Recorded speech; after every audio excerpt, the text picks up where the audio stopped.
Bienvenue sur Aventure Humaine, le balado à deux voix qui parle cash de l'économie d'aujourd'hui et de demain, orienté vers la transition sociale et environnementale avec des femmes et des hommes de talent pour un monde empli de sens.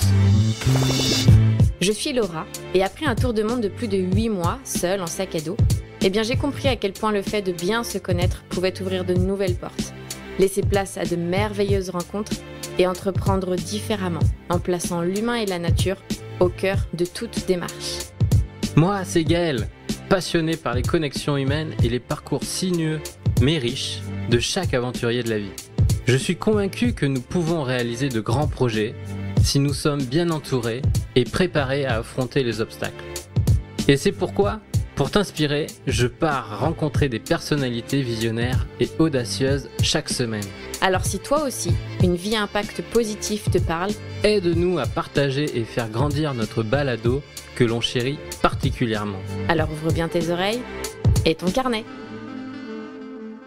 Bonjour à tous, à toutes et à tous. J'adore mettre le féminin en premier. C'est une journée un peu particulière pour plusieurs raisons. Gaël et moi, aujourd'hui, nous serons deux pour la première fois à interviewer. On interviewe aujourd'hui Stéphane qui est avec nous, qui est québécois. Je n'en dis pas plus parce que on souhaite tous les deux le laisser se présenter lui-même. En tout cas, on est ravis. Et on est ravis aussi parce que nous avons rencontré Stéphane il y a à peine quelques jours. Et c'est aussi ça, la magie de la vie, c'est d'avoir des coups de cœur amicaux, d'avoir, lors d'une rencontre, envie d'interviewer, de connaître un peu plus une personne. Et voilà, donc c'est un podcast aujourd'hui, un balado qui aura 3 voix, exceptionnellement. C'est aussi un petit challenge qu'on aime bien se mettre avec Gaël. Et puis, on est ravis d'être avec toi, Stéphane, aujourd'hui. Donc, vraiment, merci. Je sais que tu prends l'avion juste après pour le Québec. Merci à toi de nous accorder ce super moment. C'est un privilège, c'est un honneur. Je salue vos auditrices et vos auditeurs pour mettre le féminin en premier. Génial. Et non, mais c'est vrai, c'est important. C'est des petits détails qui font, je pense, une grande différence. Et je suis honoré que vous m'ayez invité et c'est un plaisir pour moi d'être avec vous, vous deux, et vous qui nous écoutez aujourd'hui. Super. Gaël, est-ce que tu es d'accord pour qu'on demande à Stéphane de se présenter ? Exactement. Okay. On peut commencer par le début, à mon avis. La genèse. La question hyper importante, ce n'est pas Stéphane, que fais-tu ? C'est Stéphane, qui es-tu ? En bon québécois, il y a peut-être des gens qui vont comprendre, on me considère parfois comme une bébite. Une bébite, c'est un insecte un peu fou qui vole dans tous les sens. Et parfois, une bébite peut être dérangeante. Il y a des bébites chez nous, on dit « Ah, les bébites, je m'en vais en forêt, je vais être attaqué par des bébites. » Mais les bébites aussi, c'est quelque chose de positif. Ça peut être vu comme quelqu'un qui est coloré, quelqu'un qui est hors norme. J'aime beaucoup la folie. Moi, quand je vois quelque chose sur Instagram ou sur Facebook, il y a #folie.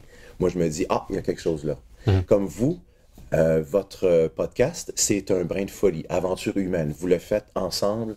On sent, et comme je l'ai dit à Laura et à Gaël, on entend le sourire dans la voix de ces gens-là.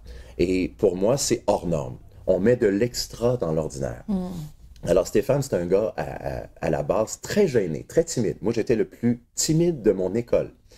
Et par la force des choses, par le fait de rencontrer des gens qui m'ont encouragé, qui m'ont mis en face de mes forces, de mes aptitudes, comme la dame, vous l'avez vu en conférence en fin de semaine, la dame qui m'a dit dans une allée d'église, moi qui lisais à la messe, et qui lisait, mais qui me transportait, qui me transformait. Moi, le timide, je me changeais en quelqu'un qui lisait quelque chose avec émotion, avec énergie. Je ne savais trop pourquoi, et la dame s'est arrêtée de me dire, Stéphane, tu as un talent en communication, mais toi, tu ne le sais pas encore. Quand tu lis, nous, on se sent plus heureux. Moi, je me disais, voyons, lire un livre et rendre quelqu'un heureux, ça ne se peut pas. Alors, de fil en aiguille, j'ai rencontré des gens qui m'ont encouragé. J'ai gagné des concours d'art oratoire. J'ai été étudié en communication pour devenir animateur radio. J'ai perdu mon emploi en l'an 2000. Et ils ont fait faillite. C'est pas les codes d'écoute qui étaient déficientes, c'est qu'ils ont fait faillite. Et je me suis retrouvé devant un dilemme. Est-ce que je vais continuer à la radio encore continuer d'être un DJ. Je ne sais pas si vous dites ça ou Ouais. ici en Oui. Europe, un DJ Oui. qui met de la musique, 55 minutes de musique à l'heure, 4 minutes de publicité et 1 minute de ce que moi, je pouvais apporter de personnel. Alors, je me disais, je m'ennuyais là-dedans. Alors, Stéphane, va faire quelque chose qui te tente. Et je me suis lancé dans l'animation auprès des enfants. Mon objectif quand je vais rencontrer les gens dans la classe, c'est de leur dire qu'ils sont « wow ». Tu es beau, tu es fin, tu es capable, mais tu as des limites. Tu n'es pas parfait, tu n'es pas parfaite, mais tu as des limites. On va les travailler ensemble. Et leur dire que l'école peut être cool si tu y mets du tien. Moi, j'ai toujours aimé l'école. Mon père était professeur. Vous, c'est le lycée quand on a 16 ans à peu près? C'est Oui, le lycée? exactement. Bon, mon père était professeur de niveau lycée, des mathématiques fortes. J'ai eu mon père en mathématiques. Et mon père, lui, valorisait beaucoup l'école. Et tous les jeunes, il y avait 2 professeurs de son niveau en mathématiques. Ils voulaient tous avoir mon père parce que mon père faisait de l'humour. Je ne me rappelle pas du tout du contenu des mathématiques de cette année-là, mais je me souviens de mon père qui, lui, intéressait ses élèves de par l'humour qu'il apportait. Alors, il rendait quelque chose de morose, et il le transformait en quelque chose de coloré.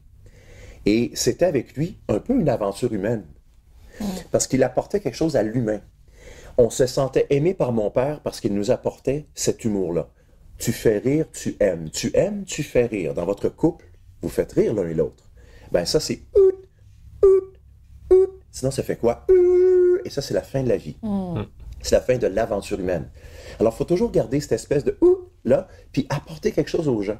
Alors, on m'a enseigné, moi, de fil en aiguille, de rencontre en rencontre, mes parents, ma famille, mes ex aussi, mes amoureuses, qui m'ont fasciné, mais qui m'ont aussi façonné. Et je suis devenu le gars que je suis aujourd'hui, qui est sur son X. Est-ce que vous dites ça en Europe aussi? Aligné. Aligné. J'aime ce que je fais ce que j'aime, et je souhaite ça à tout être humain, de découvrir un jour sa voie, parce que c'est l'un des plus beaux cadeaux de liberté qu'on peut se donner dans la vie. Et surtout, c'est la meilleure des manières d'aider son prochain, son entourage, ses clients, des enfants, tu vas nous l'expliquer plus tard. Et ça, c'est génial. On se lève tous les matins et on est hyper ravis de vivre une journée encore alignée et de plus en plus. On a une mission. On se lève avec une mission. On ne met pas notre cape, nos collants là, comme Superman, mais on part en mission avec notre côté un peu humain, un peu ordinaire, mais on essaie de mettre de l'extra dans l'ordinaire. Parce que les gens, là, on voit ici dans le studio où l'on est, on voit des gens passer, il y a des gens qui sourient, des gens qui ont l'air, mais vraiment neutres. Puis il y a des gens malheureux. Il y a une détresse humaine énorme. Alors, ça me fait penser à un ami qu'on a rencontré, avec qui on a déjeuné il n'y a pas très longtemps, qui ne vit pas à Paris, qui était en séminaire à Paris et qui, un soir, rentrait, donc prend le métro et arborait un sourire parce qu'il savait qu'il rentrait chez lui en province et qu'il allait passer, après 3 jours parisiens, alors on peut critiquer Paris, etc., mais ça reste quand même une ville magnifique, culturelle, etc., mais en tout cas, après 3 jours de métro, de bruit, etc., il était heureux. Et donc, il arborait un sourire. Eh bien, il a été extrêmement choqué.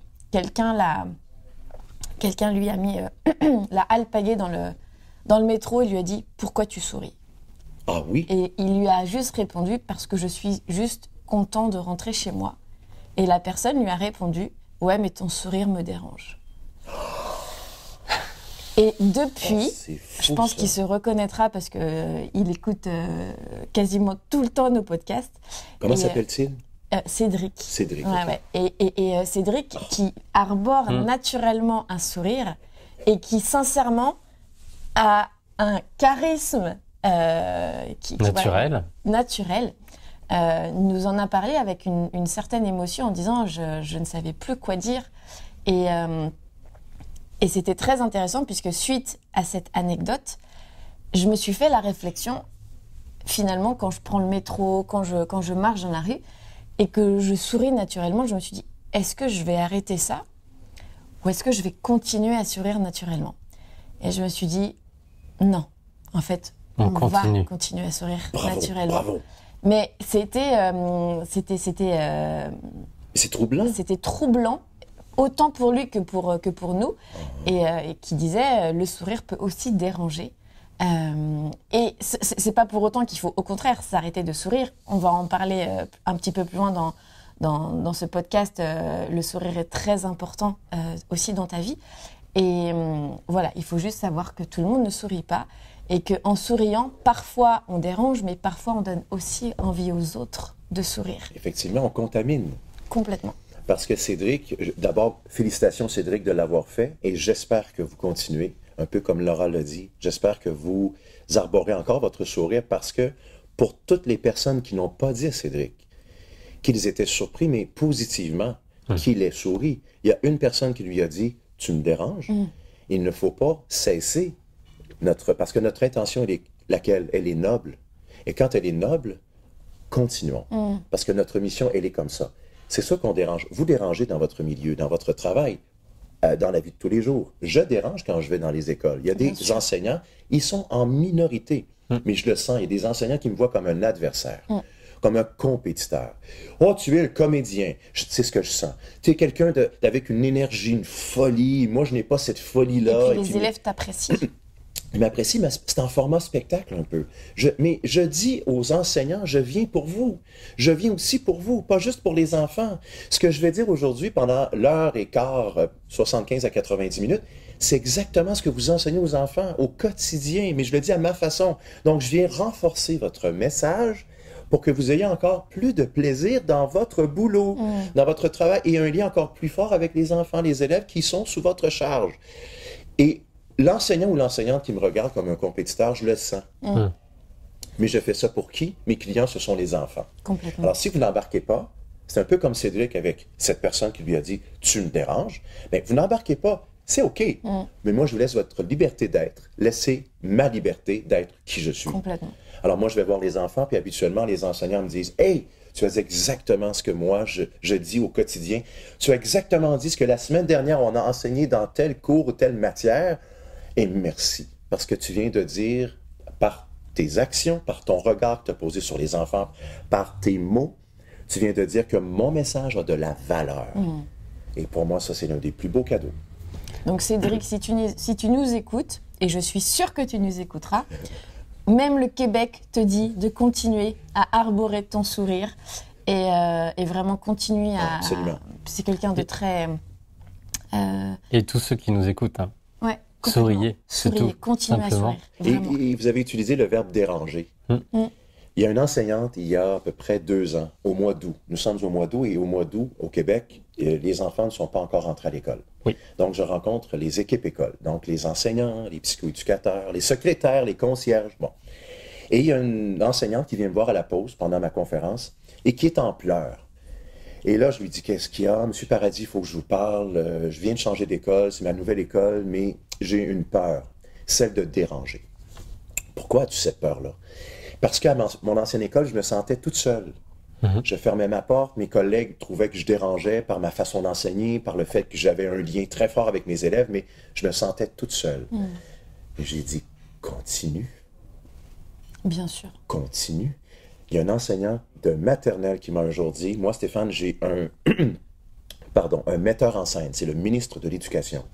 J'ai un contenu pédagogique, c'est mon texte. Mais quand j'entre en scène, dans ma classe, je ferme ma porte et j'interprète mon rôle comme je le désire. Génial. Je dérange, je suis moi. Je suis simplement moi. Alors, être soi, c'est enseigner. Enseigner qu'il est important de s'assumer, de ne pas entrer dans le moule. Il y a beaucoup de gens qui passent devant nous, là, puis qui entrent dans le moule. Et qui sont malheureux comme la pierre des champs. Et nous avons trouvé, et j'espère que c'est votre cas aussi, vous qui êtes à l'écoute, nous avons trouvé notre voie, notre X. Et ça, c'est parce que nous avons un jour dérangé qui nous étions pour pouvoir ensuite venir déranger et apporter cette folie dont le monde a tellement besoin. Et cela prend souvent un petit peu de temps, à mon avis. Tu vas nous dire... mais entre le moment où cette radio, ferme, et le moment où aujourd'hui tu es en France pour quelques conférences, tu es accompagné de Gustave, Oui. tu vas nous dire qui c'est. Il y a vraiment tout un processus, tout un chemin. Oui. Et on se dérange nous-mêmes à ce début-là. Comment as-tu fait pour t'aligner Ouais. et persévérer de ce moment où tu as un micro juste devant toi, tu es un petit peu, on va dire, anonyme, et tu te responsabilises et tu te mets en chemin? C'est très, très, très intéressant ce que tu dis, Gaël, c'est que faut être à l'écoute. L'important, c'est d'être à l'écoute, je pense. Être à l'écoute de qui nous sommes. Et être à l'écoute, moi, je crois beaucoup. Je ne sais pas si vous y croyez, puis les gens qui nous écoutent y croient, mais les signes. J'ai une amie qui est devenue maintenant directrice d'école, qui était stagiaire dans une classe et qui m'a demandé, alors que j'étais animateur radio, Stéphane, viens nous parler des exploits. Parce que moi, animer à Montréal, c'était un exploit. J'avais aucun contact. Je suis arrivé de la campagne et ma cassette démo s'est retrouvée sur le coin d'un bureau d'un directeur des programmes dans une station montréalaise. Tu as quand même fait donc une cassette démo. Oui, parce que j'étais animateur radio avant, en campagne, bon, en Gaspésie. Et j'avais cette cassette-là. D'accord. Tu connais la Gaspésie, Laurent, hein? Es-tu allé en Gaspésie déjà? Pas encore, mais visualiser un peu? Mais je connais. Grâce à notre ami Martin. Ah ben oui. Martin Letilippe. Ben oui, mais oui. Et j'ai envoyé cette cassette-là, elle s'est trouvée sur le coin d'un bureau, je n'avais aucun contact. Et puis, mon ami m'a dit, viens nous parler de l'exploit d'être animateur radio, alors que tu n'avais aucun contact à Montréal. Je dis oui. Elle m'a dit, c'est le thème de l'année ici, dans la classe où je suis, en tant que stagiaire. Alors, moi, je me déplace, je fais un atelier de 45 minutes sur papier. Ça a duré 90 minutes. Les enfants et moi, nous avions un contact comme ça, instantané. Ça a été l'illumination. J'avais travaillé avec des jeunes dans le passé, mais là, ça a été exceptionnel. Alors, quand j'ai fait cet atelier-là, quand j'ai perdu mon emploi à la radio, je me suis dit, ah, il y a peut-être quelque chose là. Donc, j'ai commencé à bâtir mes ateliers sur l'estime personnelle. Je me suis aperçu qu'il y avait un thème, c'était l'estime de soi, à travers tous les ateliers que je voulais concevoir. Et je me promenais sur la rue, chez moi, et il y a un panneau, un grand panneau publicitaire, là, je ne sais pas comment vous appelez ça ici, mais grand panneau, là. Un 4x3. Ah, mais là, c'était un grand panneau. Et c'était le Club des petits déjeuners du Québec à ce moment-là. C'est un organisme qui va rejoindre les enfants. Là, je lis leur numéro de téléphone en bas, et ni une ni deux, je ne réfléchis pas. J'arrive à la maison, je prends le téléphone, bonjour, j'ai un programme à vous confier. Ils me disent, et là, vrai comme je suis là, nous cherchions quelqu'un pour bâtir un programme en estime personnelle pour un camp de jour où l'on accueillerait des enfants en milieu défavorisé durant toute l'année scolaire. J'ai dit, pardon, en estime personnelle? On s'est rencontrés le lendemain, c'était signé un mois après, et dans l'année suivante, l'année scolaire suivante, quelques semaines plus tard, je commençais à leur faire leur programme et eux m'ouvraient leurs écoles pour que j'aille tester mes ateliers. De fil en aiguille. Et les ateliers d'aujourd'hui, les conférences d'aujourd'hui n'ont rien à voir avec ce qu'il y avait au début. Ah oui, ça. Bien sûr. Mais en 2019, 2020, à cette époque-ci, on veut tout instantanément. Oui. On veut tout de suite. Mais il y a un processus. Comme vous l'avez dit, il y a un processus. Il faut juste aller étape par étape, s'écouter, puis ne pas se décourager si une journée, ça n'avance pas comme on le désire. Parce qu'il y a toujours moyen de dire « Ah oui, j'ai rencontré quelqu'un qui m'a fait avancer. Ah, j'ai posé une action. J'ai lu un livre. J'ai suivi une formation. » Des fois, c'est juste se reposer pour recharger nos batteries, nos piles et continuer. Puis devenir la personne que l'on doit devenir. Et sourire en public. Voilà. Génial. Vas-y. Si tu as une question. Oui, moi, on est dans une belle énergie. J'aimerais bien te poser 5-6 questions de façon très intuitive qui ne nécessitent normalement aucune réflexion. Normalement. J'aime bien le normalement. Oui, parce qu'à chaque fois qu'on fait cet exercice, il y a cette envie aussi de donner une réponse qui te correspond. Donc, effectivement, à certains moments, ça te donne envie de réfléchir. Elles sont très courtes, mais c'est aussi pour permettre aux auditeurs de te connaître plus aussi en tant qu'homme. On va parler de l'entrepreneur juste après, encore un peu plus, mais on aime bien aussi ne pas oublier la partie homme ou femme qui est assez importante. Être humain. Être humain. Est-ce que tu es d'accord avec ces questions? Pas du tout. Bon, Nous en arrêtons même ça temps. maintenant. Non, ça va, ça va. Stéphane, si tu étais un animal, lequel serait-il? Un oiseau. Un oiseau. Un oiseau, je ne sais pas lequel, peut-être un perroquet. J'ai un perroquet et Gustave est arrivé dans une boîte où un perroquet est arrivé de Californie, une marionnette. Très coloré, un perroquet. Hein? Un perroquet, ça parle. Hein? Oui. Et puis, je parle beaucoup. J'ai envie de te dire que je le vois. C'est vrai? Ah Oui. oui? Ah oui? Oui, un oiseau parce que c'est la liberté de l'oiseau. Moi, je regarde les oiseaux et je les envie un peu. Et l'un de mes rêves les plus fous et les plus... Je ne me souviens que très rarement de mes rêves. Je ne sais pas si vous qui êtes à l'écoute, vous souvenez-vous de vos rêves. Si c'est oui, je vous envie, mais je ne me souviens que très rarement de mes rêves. Bref. C'est parce que tu les vis. Ah, peut-être. Ah, j'avais jamais vu ça comme ça. Et voilà, c'est terminé. Je repars de la France. Allez, à bientôt. À bientôt. Je m'envole. Mais j'ai rêvé que je volais. Ah, Comme un oiseau. Avez-vous déjà rêvé que vous voliez? c'est le rêve. Quand Gaël m'a interviewé, donc à 2 reprises, Oui.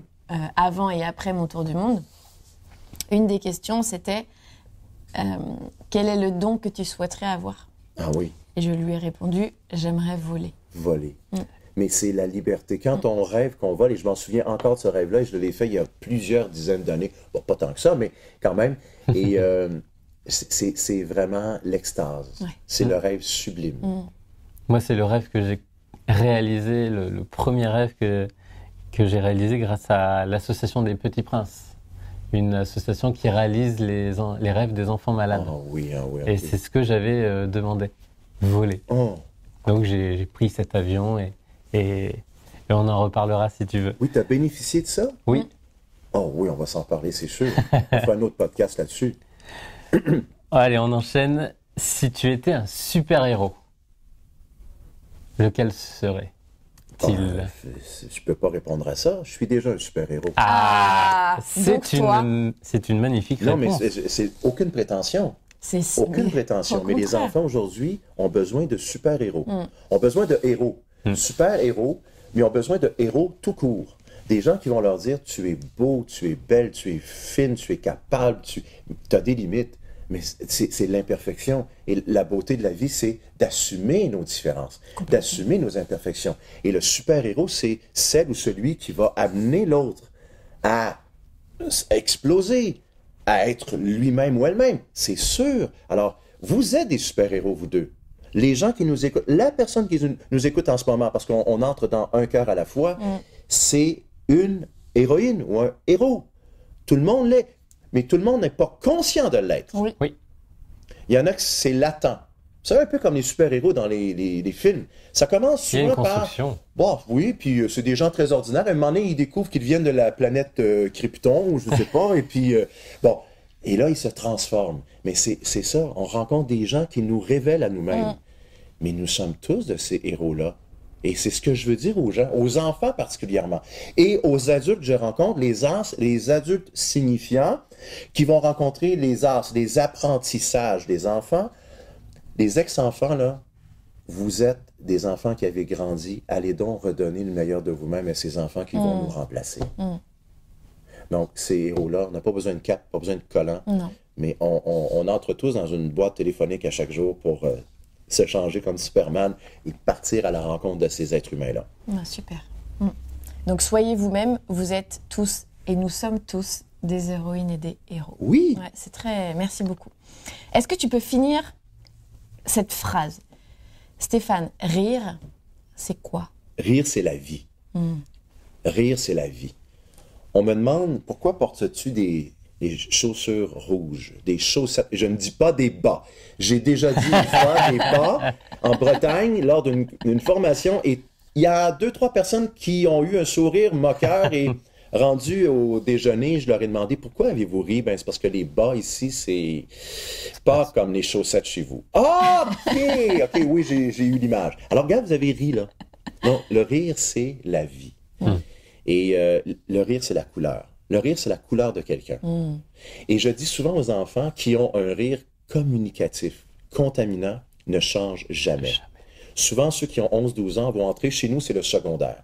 Secondaire, 13, 14, 15, 16. Et là, on entre dans l'adolescence et on entre dans le monde où ne ris pas. sois dans la norme. Ouais.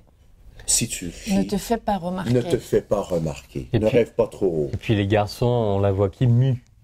Donc Oui. ça part dans les aigus, ça part dans les graves. Et des fois, là, c'est compliqué aussi. Oui, puis ça les dérange, Oui. eux. Mais je dis toujours à ceux et celles qui rient le plus, continue. J'ai rencontré une jeune fille, elle avait peut-être 12 ans, 6e année au Québec. Et elle riait, mais elle était en première rangée devant. Et elle avait un rire, mais qui détonnait de tous les rires de la classe. Et quand elle riait, les autres riaient. Non, elle se d'accord. laissait aller.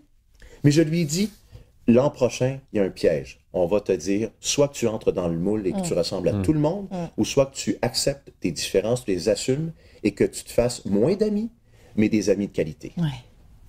Tu as le choix. C'est toi, ça t'appartient. Mais ton rire, il m'a rendu heureux. Alors le rire, pour moi, c'est de l'aventure humaine. Ça provoque l'aventure humaine. Donc, moi, je dirais aux gens, puis la statistique, qu'est-ce que c'est? Je pense qu'au Québec, en Amérique, on riait quelque chose comme 19 minutes, il y a peut-être 50, 60 ans, même 100 ans. Et aujourd'hui, c'est entre 3 et 4 minutes maximum par jour. Il y a un C'est un besoin. vrai désastre. Il y a une niche, là. Alors, pourquoi il y a tant d'humoristes? Tu as besoin de rire. Ouais. Il faut réapprendre à rire Oui. naturellement et à se faire rire soi-même. Oui, et puis... N'hésitez pas à faire des grimaces devant une glace, hein, parce que Mais c'est jamais. génial. Et vous savez ce que je porte dans le trafic? Ben Vous oui. savez, je l'ai dit sur scène. Mon nez rouge en mousse de clown, mon nez de clown. Je le porte dans le trafic. Et je me le mets sur le nez comme je le porte présentement. Les gens ne le voient pas, mais je Bientôt. conduis avec ça. Et mon but, ce n'est pas de me mettre ça au visage. Mon but, c'est de regarder les autres me dépasser. Il y en a qui me regardent et puis qui sont « Oh, qu'est-ce que c'est que cet imbécile? » Ou il y en a d'autres qui me regardent « Oh, l'effervescent. Oh, ça nous donne le goût de l'être aussi. » Est-ce que j'ai fait du mal à quelqu'un? Non. Est-ce que je me suis surpris? Oui, parce que la première fois que j'ai voulu mettre mon nez Oui. rouge, je ne l'ai pas mis. Je me suis dit, norme sociale, que vont-ils penser de moi? Mais je me suis dépassé. Et il faut se surprendre pour surprendre l'autre. Et mon nez me permet de voir qu'il y a des gens qui, peut-être, avaient ce rire enfoui et qui l'ont retrouvé. Grâce à ce simple petit accessoire-là. Ouais. Est-ce que tu aurais un livre inspirant à partager? Oh, oui. Oui, le premier qui me vient en tête, parce que c'est la spontanéité. Il faut. Complètement. Elle va être heureuse que je la nomme Manon Lavoie du Québec. Créer le meilleur de soi. Vous connaissez Manon?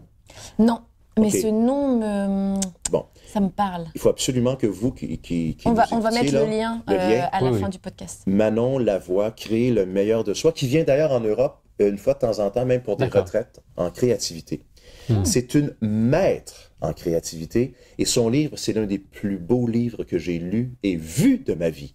On prend ce livre-là, il y a des coins arrondis. Ah. Manon a tout, elle n'a pas tout délégué de son livre, elle a pris toutes les photos. Elle a dit, je veux tel papier, telle couverture. Elle l'a vraiment pensé, Elle a imaginé. pensé, imaginé, créé. Elle a accouché de son livre. Ah, c'est bien dit. Elle a accouché de son livre et Manon est même maman de 3 enfants. Elle a un amoureux exceptionnel. Il s'aime énormément. Il demeure non loin de chez moi au Québec. D'accord. J'ai rencontré Manon, c'est une amie et c'est une femme. Mais... Alors, si vous avez un livre, allez vous chercher. Il existe en France, je suis sûr, ou peut-être dans les sites, je ne dis Oui. pas de nom, mais des sites numériques, des librairies numériques. Créer le meilleur de soi qui donne le goût d'aller justement au-delà de l'ordinaire. super. Et voilà. À divers... Parce que créer, on pense que créer, c'est peindre. C'est créer une chanson. C'est créer... Non, non, non. Pas que. Elle a des séminaires même en ligne et les gens prennent un crayon, un peu de peinture, musique et tout, et puis ils créent quelque chose. Mais ils se sentent fiers d'eux. Alors, si j'avais un livre, c'est ça, Créer le meilleur de soi de Super, Manon Lavoie. ça me parle beaucoup. Ouais. Dans la continuité de quelque chose d'inspirant, est-ce que tu as une musique ou un compositeur ou une bande originale inspirante? J'ouvre Oui, volontairement le champ, mais... Oui. Mais je suis ici parce que j'ai toujours un pèlerinage à faire à Paris. D'accord. Amélie Poulain. Ah, mais oui, j'ai vu ça sur ton... Et on m'a dit récemment, et on m'a déçu, on m'a dit récemment, « Ah, Amélie Poulain, ah, le cliché. » Le cliché. Mais c'est parce que c'est mon film préféré, est-ce que j'ai le droit d'avoir ce film-là préféré?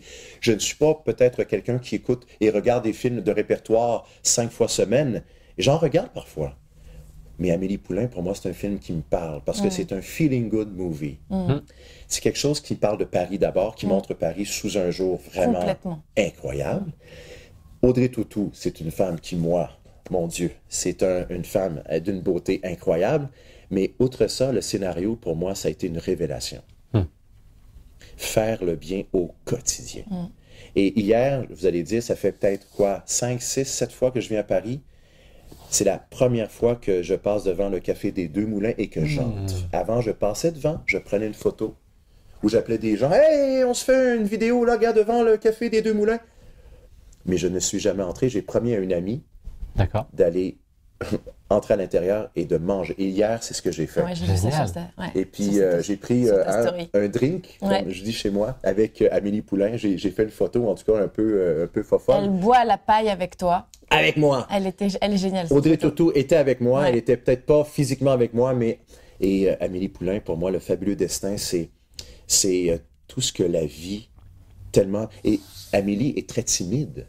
Très timide. Un peu comme toi au début, et sûrement comme moi, on était introvertis. Mais voilà. Et aujourd'hui, on va vers les autres. Et oui. Et Amélie a de la misère, et à un moment donné, il y a une révélation dans le film où elle va vers l'autre. Elle se donne la mission. Elle se dit, si lui découvre la petite boîte, moi, je pars à la recherche du bonheur. Oh! Et non seulement elle part à la recherche, mais elle apporte ce bonheur aux gens. Mais elle s'oublie.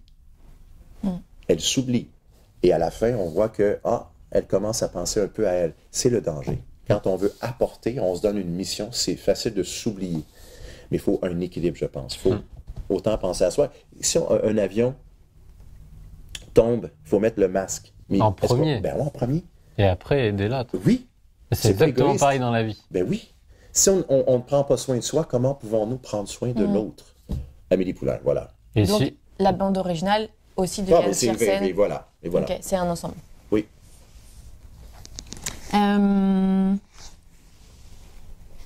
Ton mot favori, Stéphane? En as-tu un? J'en aurais deux qui me viennent à l'esprit parce qu'ils sont très, très liés. Folie, j'en parle depuis tout à l'heure, et effervescence. J'allais le dire, effervescence. Effervescence. La conférence que j'ai donnée, que j'ai eu le privilège de donner devant ces gens en fin de semaine, quel beau public, quel public ouvert. Ils étaient, et je les ai vus, effervescents.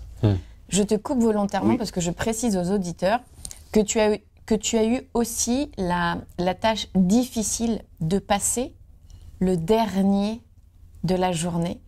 Il y avait une quinzaine à peu près de conférenciers. Une vingtaine. Oui. Tu es quasiment passé dans les derniers. Oui, le 18e sur 20. Le 18e. Oui. Et donc, tu as quand même provoqué de l'effervescence et tu as toi-même été effervescent. Et c'est pas évident de passer dans les derniers de la journée. Donc, je voulais juste préciser que tu as ressenti ce moment comme de l'effervescence, mais dans le contexte de cette journée, justement, de fin de journée, c'était encore plus magique pour nous. Je le prends, c'est très, très gentil. Ça, c'est quelque chose que j'ai appris à faire. Un compliment ou un merci, faut le prendre. Oui. Faut arrêter de dire « Oh non, je suis pas comme ça. Oh non, non, c'est pas moi. » Non. Merci. Non, merci. Tout simplement. Ça clôt la discussion et on a le goût d'enchaîner, de continuer. Et moi, ça me nourrit. Et est-ce que je peux parler de quelque chose en coulisses en fin de semaine? Complètement. Une chose que personne n'a su, c'est qu'avant d'entrer en scène, à 2 minutes d'entrer en scène, moi, habituellement, je me centre, je me concentre, je m'aligne, je respire, je pense à ce que je vais dire et c'était 15 minutes. Moi, habituellement, je fais des 1h30, 2h, 3h. Oui, c'est 15 minutes, c'est le plus difficile, 15 minutes. Et je ne dirai pas dans les détails, parce qu'il y a peut-être des gens qui écoutent, mais il y a quelque chose qui est arrivé de beau et de surprenant en coulisses avec d'autres êtres humains. OK. Quelque chose de vraiment... Et moi, je savais que celle qui me précédait allait terminer là. Et là, c'est arrivé, je me suis dit, et à 20 secondes, alors que le présentateur Didier donne mon nom, j'entends mon nom, je me mets dans le cadre de porte, et là, Stéphane Paradis. J'entre sur scène, mais complètement hors concentration. Et j'avais l'intention simplement d'amener mon énergie, ma folie, et ça a été, on met la switch à on, comme on dit au Québec. On allume et on part. Alors ça, on l'a pas du tout, nous, senti. Oui, mais c'est parce que j'ai quelqu'un qui m'a donné cette vitamine-là en coulisses. Oui. Je vous en parlerai hors enregistrement, mais, mais ça a été fantastique. Voilà. Nous, d'un point de vue spectateur, on a vu un homme arriver avec une certaine agilité. Moi, j'ai vu des baskets rouges. Oui. Je t'ai vu limite en mode, comment dire, rebondir. Beaucoup d'agilité et de rebond. tu avais il y a une souplesse. Tu es quand même grand, tu as une souplesse dans ton corps. Et tu étais sur scène et tu étais là, tu étais avec nous. Ouais. Et à aucun moment, enfin personnellement, je me suis même pas imaginé que tu ne t'étais pas centré avant de venir sur scène.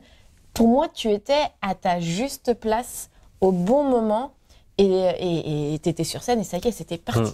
Mais c'est important ce que tu dis, Laura, parce que lorsque j'étais petit, que je faisais partie de ma chorale où je faisais semblant de chanter, je faisais du lip-sync. C'était pour moi une façon de me faire des amis et d'aller lire devant la messe. Et quand je lisais, je ne me préparais pas. J'entrais en scène. Et c'était quelque chose, je sais pas, un canal qui descend de l'au-delà. Mais il y a quelque chose qui se passait et c'est exactement ce que j'ai vécu. Et je veux revenir au fait que toi qui nous écoutes, je pense qu'il faut se faire confiance dans la vie. Moi, souvent, je suis dans une hyper-préparation. J'ai un mentor qui me dit, ne prépare pas la conférence, prépare le conférencier. Complètement, tout à fait. Ouais. Et prépare-toi. Alors, quand je suis entré, j'ai fait 2-3 petits sauts comme ça et je me suis lancé un peu en courant. C'est ça. Et il faut se faire confiance. Donc, il faut se lancer. Mais est-ce que quand on improvise, en fait, ça mérite limite beaucoup plus de préparation, beaucoup plus de confiance que si c'était déjà tout ficelé? Tout scripté, c'est parce qu'on n'a pas la présence d'esprit d'être dans le moment présent. Nous sommes dans le « OK, j'ai appris ça avant, il faut que j'aille dans le futur. Je ne suis pas aligné maintenant. » Et samedi, lors de la conférence, je me sentais avec vous. Je me sentais avec les gens. J'avais même la lumière qui était sur une certaine Dominique, une femme. Oui. Vous vous souvenez de Dominique? J'ai même chanté Dominique. Bon. Et la dame, mais elle m'a souri, elle faisait vous savez, des hochements de tête pour être en accord avec ce que je disais. Mais elle avait un tel sourire, je voyais la blancheur de ses dents. Elle était peut-être en 12e rangée. Elle était juste derrière elle était vraiment... Derrière. Et puis, elle avait vraiment la lumière sur elle. Et je l'ai pris, je l'ai fait applaudir. Et vous avez vu son visage? Est-ce que vous avez vu le visage de cette femme? Lorsqu'on l'applaudit, tout être humain désire être applaudi. Et un applaudissement n'est pas seulement avec les mains. Un applaudissement est aussi avec la voix, le regard, la présence, la petite tape dans le dos. Je reconnais ce que tu as fait, c'est magnifique. La gratitude, l'intention que l'on a. Les enfants désirent qu'on les applaudisse et nous sommes tous des enfants qui avons grandi. Je ne sais même plus quelle était votre question. On était sur le mot favori. Le mot favori, folie, effervescence. Folie, effervescence. C'est beau de... Je vais terminer avec ça, mais c'est beau. Tellement communicatif. Ouais, mais c'est ça, mais j'aime ce que je suis, j'aime ce que je fais. Je suis pas parfait, loin de là. Dans l'avion, tout à l'heure, je vais dormir probablement. En bavant, en ayant la bouche ouverte. Oui, et en train de ronfler. Exactement. Et de m'accoter la tête sur quelqu'un d'étranger. Et c'est comme ça, mais je ne suis pas toujours hyper. On dit hyper au Québec, ça veut dire en surplus d'énergie. Oui. Mais avec vous, vous me nourrissez tellement. Et je sais qu'il y a des gens qui nous écoutent en ce moment. Je sais que tu es là, toi, dans ta voiture, chez toi, au salon de coiffure, peut-être. Je ne sais pas, mais tu es là. Et puis, qu'on rejoigne une personne, 100 personnes, 1000 personnes, ce n'est pas important. C'est qu'on essaie d'inspirer au moins une personne. Ouais. À chaque fois. Je la sens, cette personne-là, qui est là aujourd'hui avec nous. Et puis, on est tous des gens qui voulons briller. Mais je pense que le plus important, c'est de faire briller. Le champagne, les bulles apparaissent quand on ouvre la bouteille et que l'air entre dans la bouteille. Sinon, il n'y a aucune bulle. Il faut donc donner l'air aux gens. L'oxygène, la liberté. Il faut se libérer. Oui, pour se libérer et pour aider l'autre à se libérer. Et voilà. Et c'est ce qui est... Moi, c'est ce qui est le plus important, de voir des étoiles dans les yeux des gens. Comme vous, quand vous avez ri tout à l'heure, là, vous ne voyez pas, tu ne le vois pas, toi qui nous écoutes, là, mais j'ai deux personnes devant qui sont extrêmement heureuses et dans un bonheur vraiment sincère et présent. Et je me sens tellement honoré d'être avec vous aujourd'hui. Vraiment. mais c'est complètement réciproque et vraiment, on réitère cette intention. C'était vraiment tout naturel. Ce ressenti, c'était, on était en train de dîner après la conférence et toute la table était justement en effervescence sur un sujet. Et avec Gaël, on s'est discrètement regardé. J'ai rien vu de ça. Et il m'a dit, t'en penses quoi? Je dis, oui, je pense que oui. Et on a essayé d'être discret, on s'est regardé juste comme ça du coin de l'œil, on dit, je dis, oh. Bref, et à ce moment-là, c'est à ce moment-là qu'on t'a vraiment demandé si le fait d'être interviewé, le fait de passer sur le podcast pouvait te plaire. Donc vraiment, encore une fois, merci, parce que c'est aussi dans ce que tu as dégagé. Encore plus dans ce que tu as dégagé, plus que aussi dans ton message. Ouais. C'est ta personne en fait qui nous a plu et qui nous a touchés et qui a aussi fait qu'on a eu envie de t'interviewer. Donc encore une fois, vraiment merci pour d'avoir accepté. C'est un élan. Ouais, c'est ça. De part et d'autre. As-tu, Stéphane, un humoriste à nous partager? Il y en a beaucoup. Je ne sais pas si vous connaissez Louis-José Hood en France. Il est venu, je pense, en France. Il parle extrêmement vite, très rapidement. Louis-José Hood. Si vous, Européens, toi, Européen ou Européenne qui écoute, Louis-José Hood, tu vas le trouver très, plus rapide que moi. Louis-José Hood est quelqu'un qui est venu peut-être ici, Martin Matt. Connaissez-vous Martin Matt? Mon Dieu, ça va bien. Ce sont des gens qui, au Québec, cartonnent, comme vous dites, ont un succès fou, mais parce qu'ils font de l'humour intelligent, qui n'est pas vulgaire. Il dénonce, il met en évidence ou en lumière un fait, un problème dans la société. Les travers de la vie. Les petites choses, parfois, qui nous irritent, mais qui, tout le monde y pense, mais on ne le dit pas, on n'en parle pas, puis eux mettent vraiment ce petit travers sous la lumière du projecteur, et puis ça devient quelque chose de wow. Mais des humoristes, il y a des femmes humoristes aussi qui Lise Dion au Québec, il y en a chez vous qui, mon Dieu, chez vous, nommez-moi des humoristes de chez vous. Là, Gad Elmaleh. Romain Frécinet. Romain Frécinet. Non. Ils sont partis au Romain, Québec. Que j'ai rencontré d'ailleurs, c'était très drôle. Plusieurs fois. Il avait 19 ans, il avait 18 ans. On s'est rencontrés à San Francisco et il est parti se former dans une certaine école à Montréal. Et oui, l'École nationale de l'humour. Exactement. Et donc, il a commencé à Montréal et aujourd'hui, maintenant, il est à Paris. Mais il a vécu de nombreuses années à Montréal. Il a l'accent québécois. Eh ben, pendant quelques années, il avait ce petit truc, d'ailleurs, il était réputé pour être un petit conte Frenchie à Montréal parce que justement, il mettait en avant tous les travers du français et du parisien dans ses vidéos. Comme Solange un peu. Exactement. Et donc c'est aujourd'hui, voilà, il est revenu à Paris, mais il a fait ce choix. D'ailleurs, on serait hyper honoré un jour de l'interviewer. Il avait fait ce choix de commencer par Montréal et non pas de. Je t'enverrai le lien. Oui. Et son nom c'est Roman Frécinet. Roman. Ok. Je t'enverrai le lien. Oui, si je le vois passer à Montréal, j'irai le voir à votre santé. Ouais. Ou on ira peut-être le voir ensemble. Ouais. Ou toi qui nous écoutes peut-être. Deal. Yeah. On se fait des check. Yo. Oui, c'est ça. Alors ça, c'est une question. La prochaine question, elle est plutôt pour. Non, ça c'est la question que Gaël adore poser. C'est l'homme. Donc je vais te laisser poser cette question.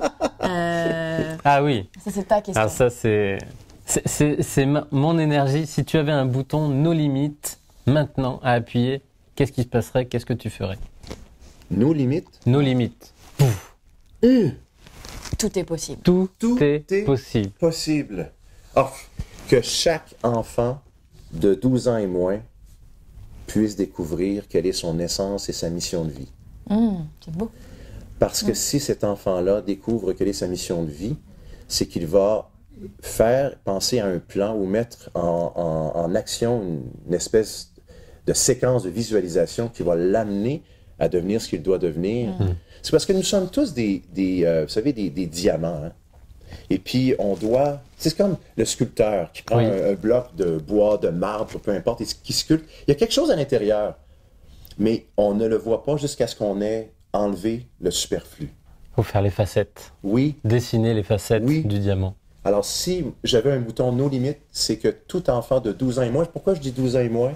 C'est parce que c'est là que se passe beaucoup de choses dans la vie.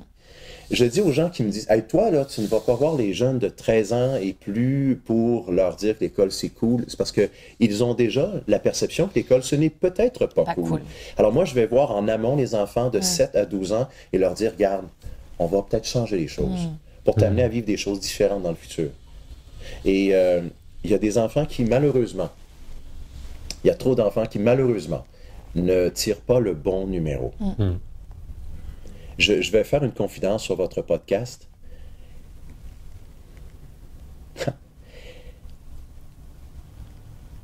Je ne peux pas avoir d'enfants. J'ai les enfants des autres. Les gens me demandent, as-tu des enfants pour venir nous parler des enfants? Oui et non. Je n'ai pas d'enfant de sang, mais j'ai une fille de sens. Elle s'appelle Audrey. Elle est à Montréal. C'est la fille de mon ex-amoureuse, Marie-Claude. On a été ensemble pendant 14 ans. Une femme que je respecte énormément. Je respecte d'ailleurs vraiment l'ensemble de mes ex. Sauf qu'Audrey, je l'ai vue grandir entre l'âge de 5 et 19 ans. Elle a maintenant 23 ans. C'est une femme épanouie, merveilleuse, c'est une leader. Mais Audrey, il y a 2 ans, elle m'a signé ma carte d'anniversaire avec le mot Audrey en bas, avec un long texte. Mais elle a signé entre guillemets ta fille.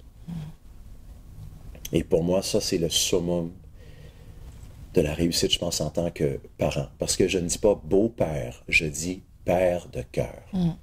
Parce que c'est ma fille de cœur. C'est ma fille de sens. Il y a des gens qui ont des enfants de sang et qui ne s'en occupent pas. Aujourd'hui, on s'occupe des enfants ou on les occupe. Et moi, je considère qu'il faut s'en occuper. C'est beau, les écrans. C'est beau, YouTube, les petits bonhommes du samedi matin à la télé. C'est beau. Mais quand on s'occupe des enfants, on leur donne du temps. Et quand on leur donne du temps, on voit que le temps, c'est synonyme d'amour. On aime, on donne du temps. On donne du temps, c'est parce qu'on aime. Et Audrey, je lui ai donné beaucoup de mon temps. Elle m'a donné beaucoup de son temps. Et les je t'aime, moi, je les ai eus à début vingtaine pour elle, peut-être.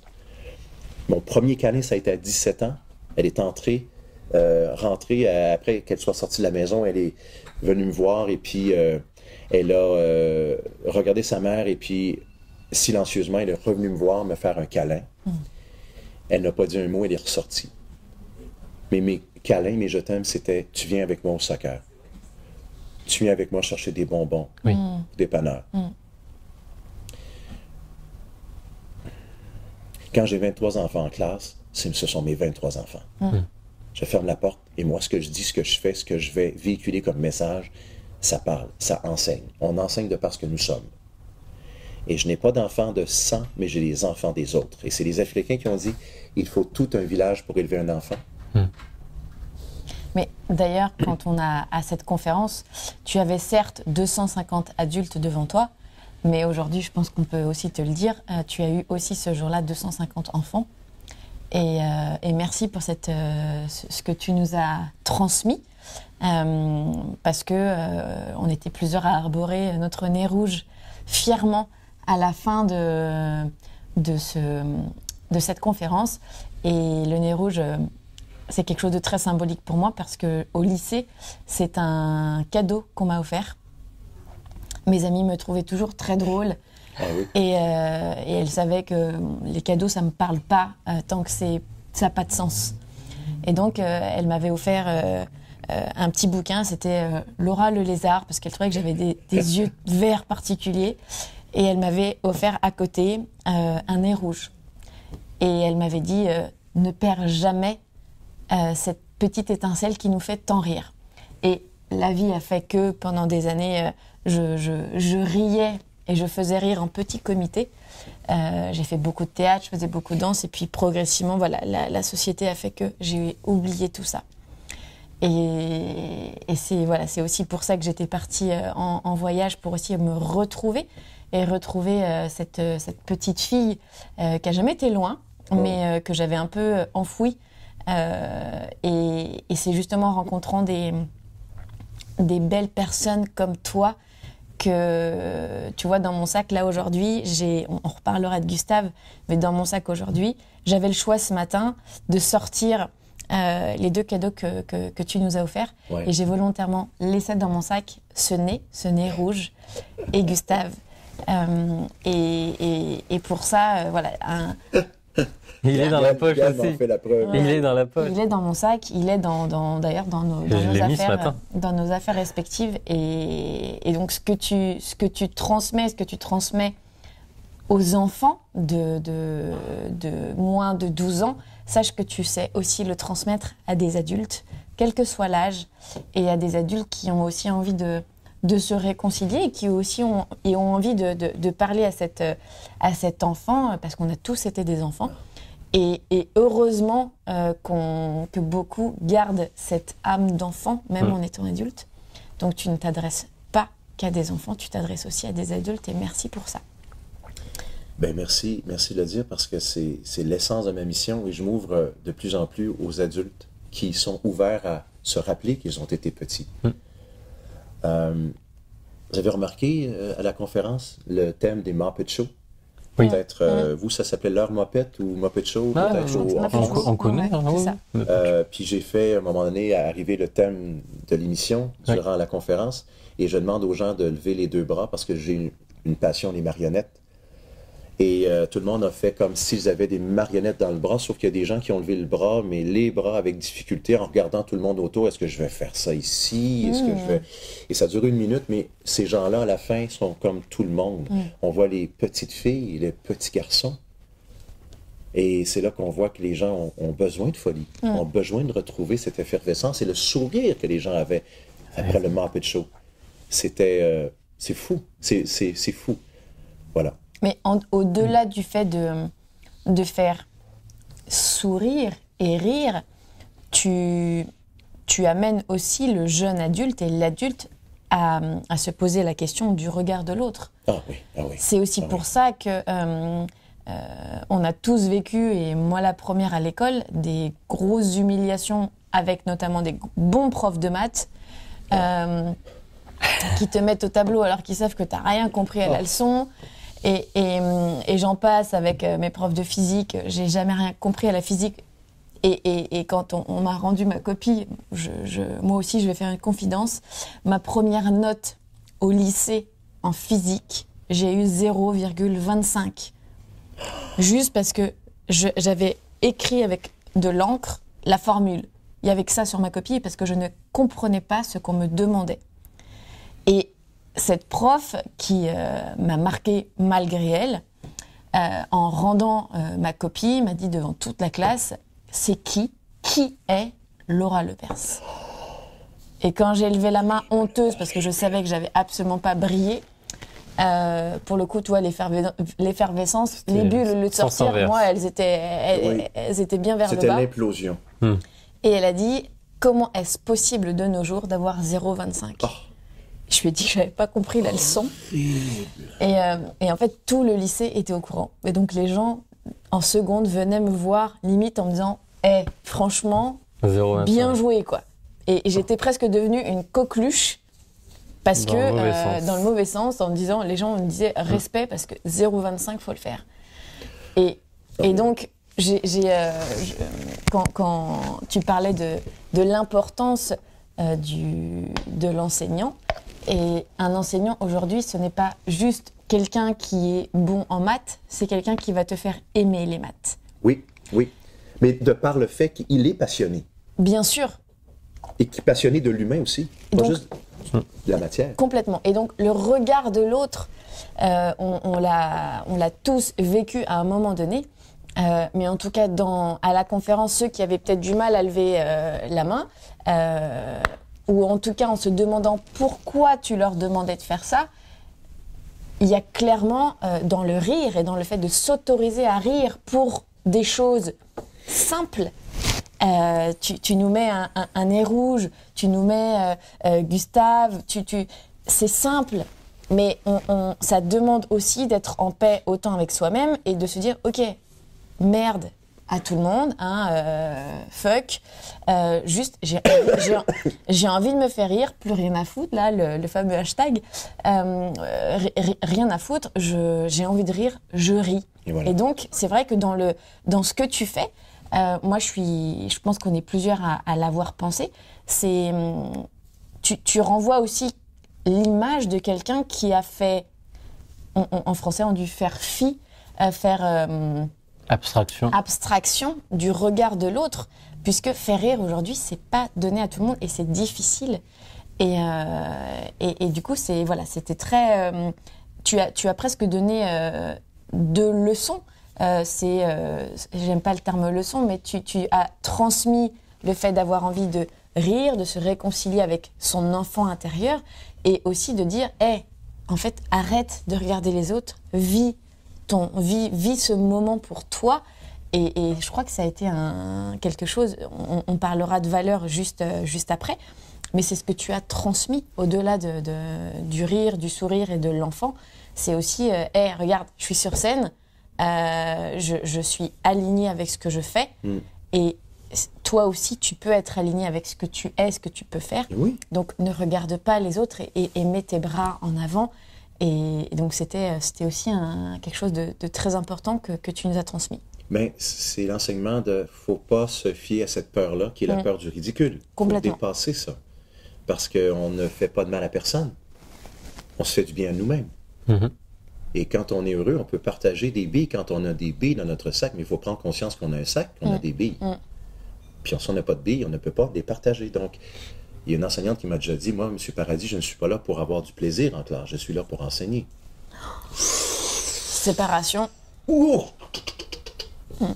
Est-ce que c'est lourd. C'est lourd. Est-ce que je peux donner une référence? Parce que, tu sais, ta prof, là, qui a dit que tu avais 0.025, là? 0.25. 0.25. C'est horrible.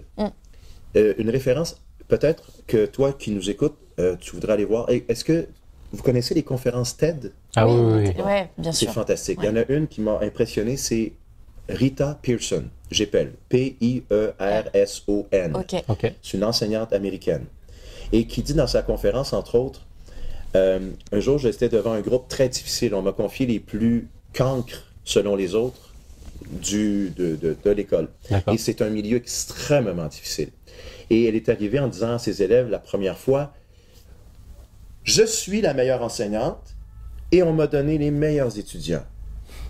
Nous allons donc vivre une année extraordinaire parce que nous allons montrer que nous sommes les meilleurs et que nous allons donner l'exemple aux autres classes.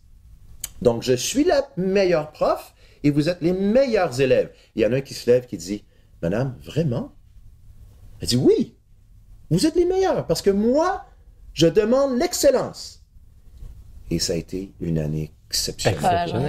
Extraordinaire. Parce qu'elle avait une attente positive. Ah oui. Et quand on pense que l'élève sera un cancre, un paresseux, il va prouver qu'il est paresseux. Et en ayant cette vision d'avoir une classe de cancres, les professeurs vont pas donner le meilleur d'eux-mêmes. Et non. Vont pas aller chercher de nouvelles stratégies, de nouvelles manières d'enseigner. Et voilà. Et l'énergie sera négative. Va plonger tout le groupe. Et elle a même dit, on ne peut pas suivre quelqu'un que l'on n'aime pas. On ne peut pas apprendre de quelqu'un que l'on n'aime pas. Complètement. C'est sûr.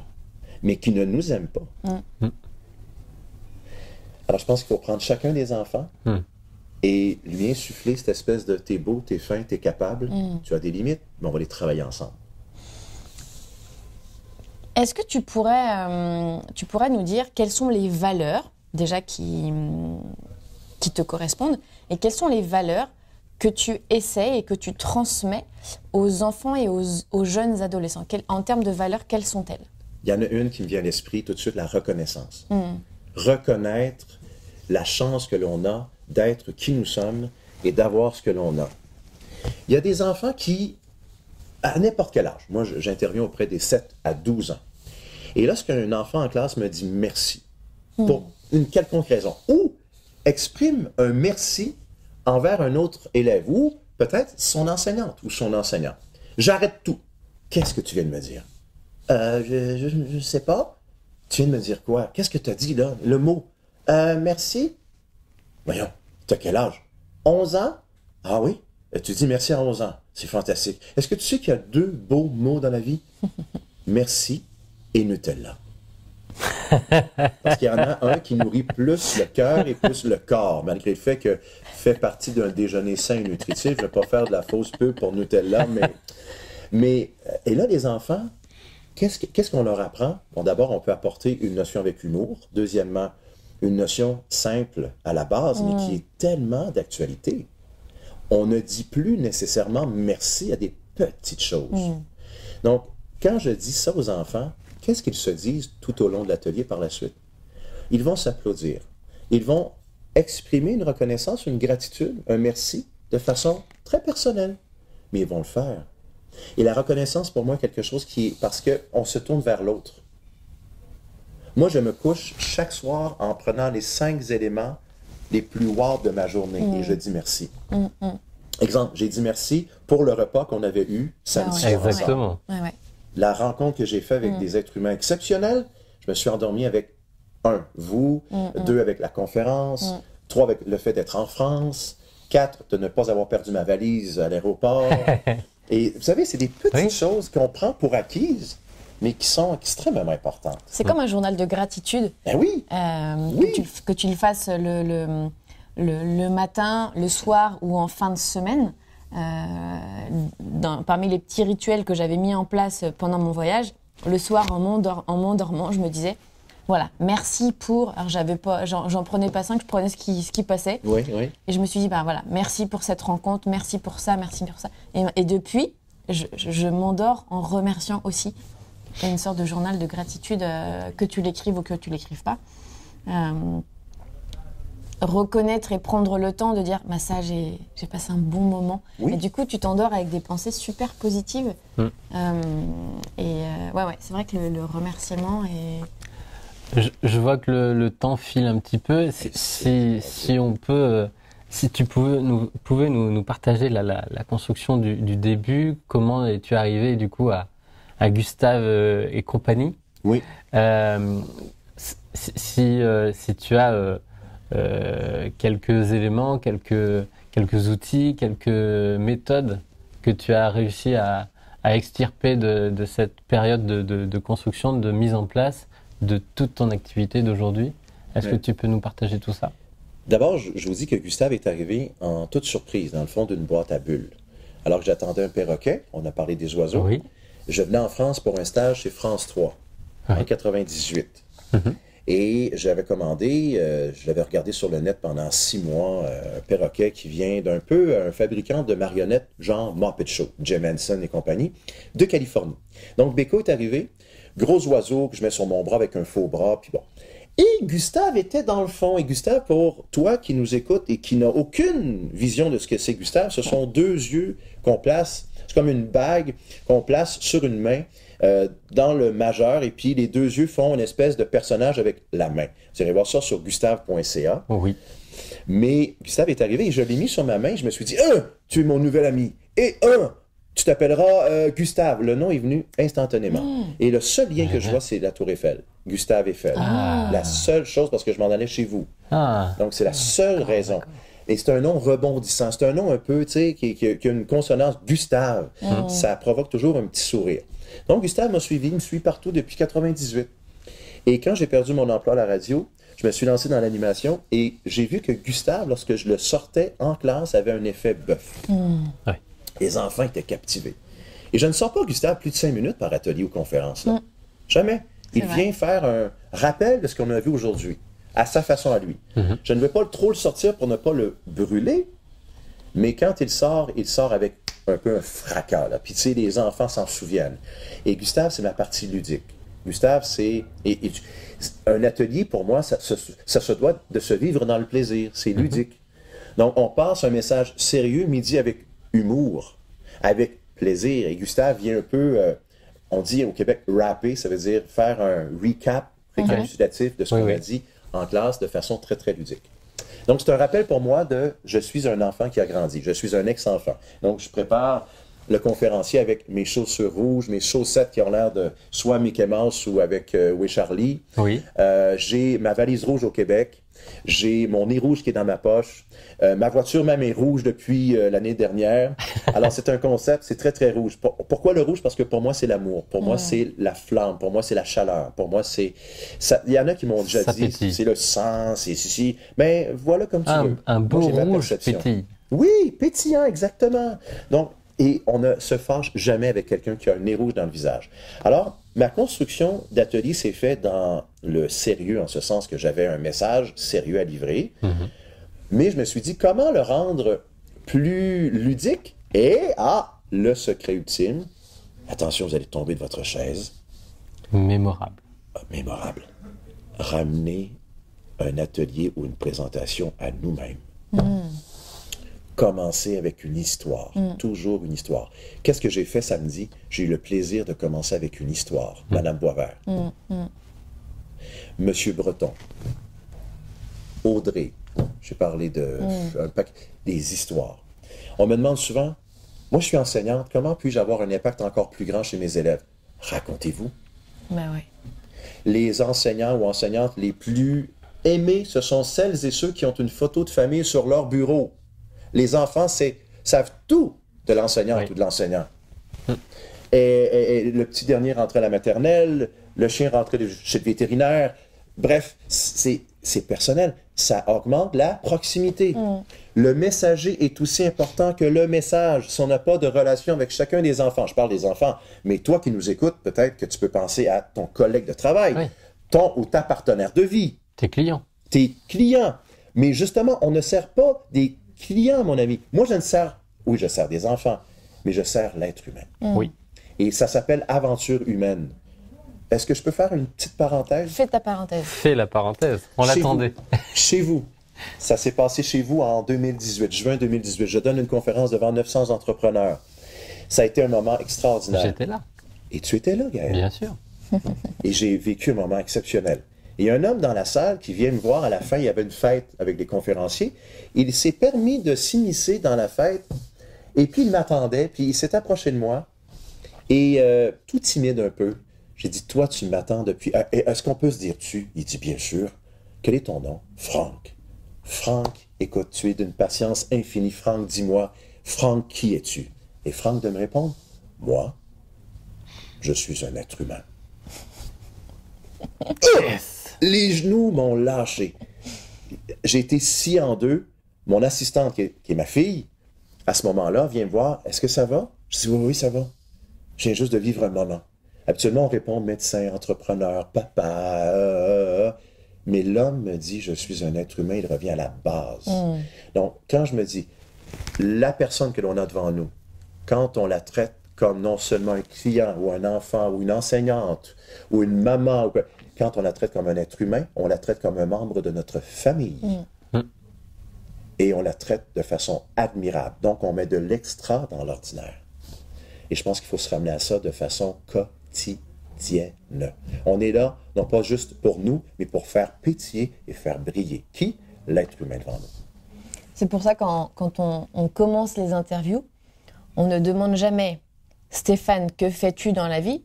C'est « Stéphane, qui es-tu » Mais c'est important parce qu'on commence avec l'être. Complètement. Aujourd'hui, en 2019-2020, on commence avec le savoir ou le faire. Quel diplôme? Par quoi te définis-tu? Oui, te définis-tu. Que fais-tu? Mais qui es-tu? OK, toi qui nous écoutes, demande à quelqu'un de ton entourage aujourd'hui, pas comment vas-tu? Est-ce que tu es heureuse ou heureux? Ça ramène à l'être. Ça ramène à, oh, je dois développer. Oh, c'est pas comment je vais, on se regarde plus. Non, non, non. Es-tu heureuse ou heureux? Et pourquoi? Et sinon, eh ben, il va falloir le décider. Oui. Et si oui, pourquoi et dans quelle mesure, depuis combien de temps, vous l'avez décidé? Oui. Et comment? C'est une décision. Et comment le transmets-tu? C'est ça. Comment le transmets-tu? Parce que justement, samedi, il y avait des parcours de vie extraordinaires. Tout. Très impactants, aussi bien durs ou beaux. Mais à chaque fois, on a vu des histoires et une décision. Oui. Malgré tout ce qui se passait dans la vie de chacun et chacune, plus ou moins dur, plus ou moins avec plus ou moins d'épreuves, il y a eu une décision qui ont fait que samedi 2 novembre, ils étaient sur scène, ils étaient heureux et ils avaient un message. Ils étaient tous heureux. Vous avez remarqué? Tous. Il y a des débutants vraiment... qui en étaient à leur première conférence. Ouais. Et ils étaient nerveux, Mais non, heureux d'être là. Heureux. Et il y en a une qui est arrivée, et je vais dire son nom, Gentiane, Oui. qui a été l'un de mes coups de cœur. Elle est arrivée sur scène et je lui ai dit, ce que je vous dis maintenant, je lui ai dit. Gentiane, tu es arrivée sur scène avec ton texte, tes notes. Et moi, quelqu'un qui arrive sur scène avec des notes, je me dis, oh. J'ai eu peur aussi, comme toi. Ce sera long. Mais ça finit de O en A. J'ai été surpris aussi comme toi. Génial. Une fille qui nous a transmis ses émotions, son désir d'évoluer, ses étapes, son histoire. Et moi, ça m'a soufflé. Elle était là. Puis étrangement, on n'a pas du tout eu l'impression qu'elle lisait, puisqu'elle regardait aussi beaucoup le public. Voilà. C'était une belle lecture. C'était complètement. Exactement. Mais ça n'était plus une lecture. On en oubliait le fait qu'elle avait des notes en main. Il y a des pièces de théâtre qui sont des lectures. Oui. Ben, le livre, à ce moment-là, fait partie du décor. Là, c'était pareil. Les notes faisaient partie du décor. Exactement. Et c'était, pour elle, peut-être rassurant, mais on ne l'a pas vu comme ça. C'était très bien. Salutations à Gentiane qui est à l'écoute, certainement aujourd'hui. Oui, on lui transmettra l'espère d'ailleurs. On parle beaucoup des enfants. Tu révèles aussi beaucoup de choses enfouies, autant chez les enfants que chez les adultes. Est-ce que toi, enfant, premièrement, tu avais des rêves? Deuxième question. Alors, je sais que tu adores les parenthèses, donc je vais faire un exercice très difficile, c'est que je vais te poser 3 questions. Je me concentre. Tu mets des parenthèses où tu veux, mais est-ce que enfant, tu avais des rêves? Est-ce qu'aujourd'hui, en tant qu'adulte, et en adulte avec une âme d'enfant, est-ce qu'aujourd'hui, adulte, tu as encore des rêves? Oui. Et dernière question, c'est quoi rêver? OK. Première question. Mon rêve en secondaire 1, j'avais 13 ans, c'était d'être cosmonaute. On se parle, là? Ah oui, on se parle. Ça parle, là? Point commun. On était introvertis, on voulait devenir cosmonaute. Je suis allé à la NASA. Oh! Chanceux. À Houston. Bon, les gars, ça fera partie d'une deuxième interview. Elle sait que ça peut se développer. Ah là, oui.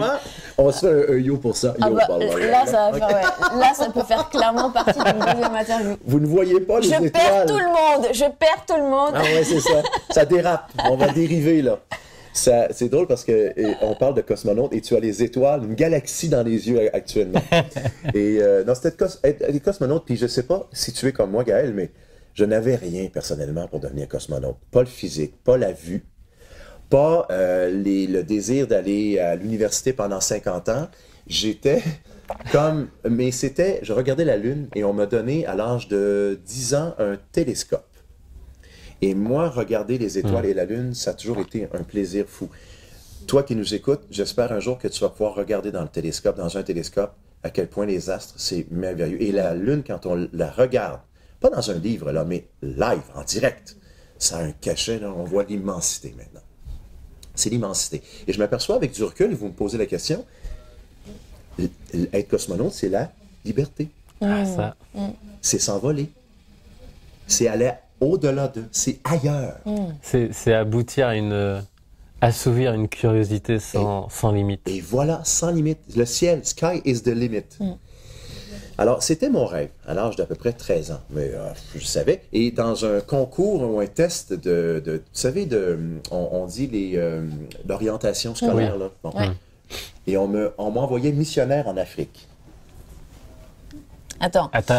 Tu as fait des tests pour connaître un peu mieux ton orientation. Tout le monde suivait un test et puis j'avais dans 2 ou 3 métiers, mais le métier le plus mémorable pour moi, je pensais jamais, missionnaire en Afrique. Donc c'est ce qu'on prévoyait le mieux adapté. C'est une case dans laquelle une des cases où on plaçait. D'accord. Sauf que, qu'est-ce que je fais aujourd'hui? Je suis missionnaire en Europe. En monde entier. Là, en francophonie mondiale. Alors, oui, exactement. Et je vais faire un parallèle avec votre deuxième question. Est-ce que maintenant tu rêves? L'un de mes rêves, c'est de voyager. Et venir en France, on m'a traité de fou. Je vais vous le dire, là. durant ce voyage-ci, on m'a traité de fou. Je vais le dire, le 15 minutes que j'ai donné, c'est la seule conférence que j'ai donnée. Hormis la masterclass que j'ai donnée également dans un café de Paris. Mais tout ça, c'était zéro, là. Zéro financièrement, financé, zéro. On m'a dit, hein, tu vas investir l'avion, l'hôtel, tes repas et tout. J'ai dit oui, mais parce que je dois y aller.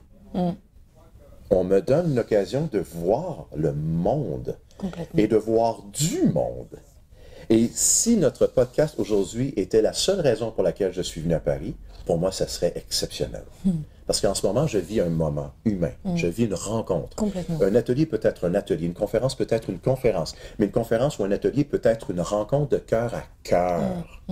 Et aujourd'hui, je vis une rencontre avec vous deux, avec l'auditeur, l'auditrice qui est avec nous. Mais rêver, pour moi, c'est voyager. Actuellement.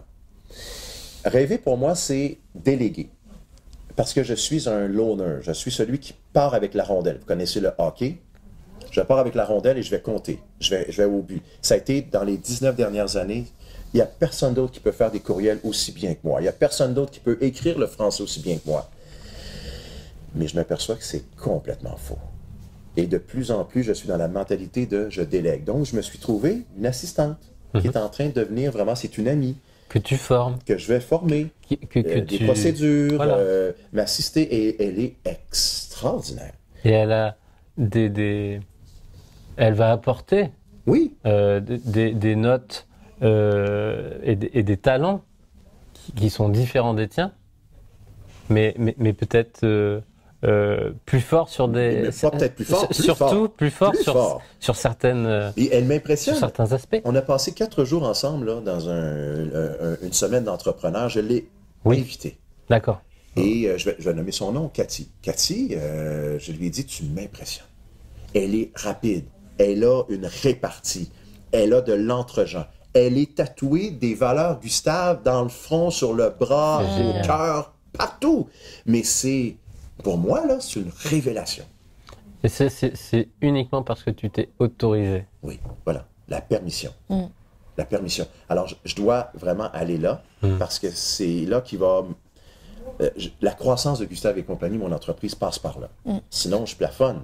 Je ne peux pas me séparer en 18. Et alors qu'il y a des millions d'enfants de 0 à 12 ans qui ont besoin de ce message. Et voilà, et des adultes aussi. Et des adultes, et le bien numérique, sûr. et aller rejoindre les gens avec eux aussi. Moi, je rêve de faire un podcast.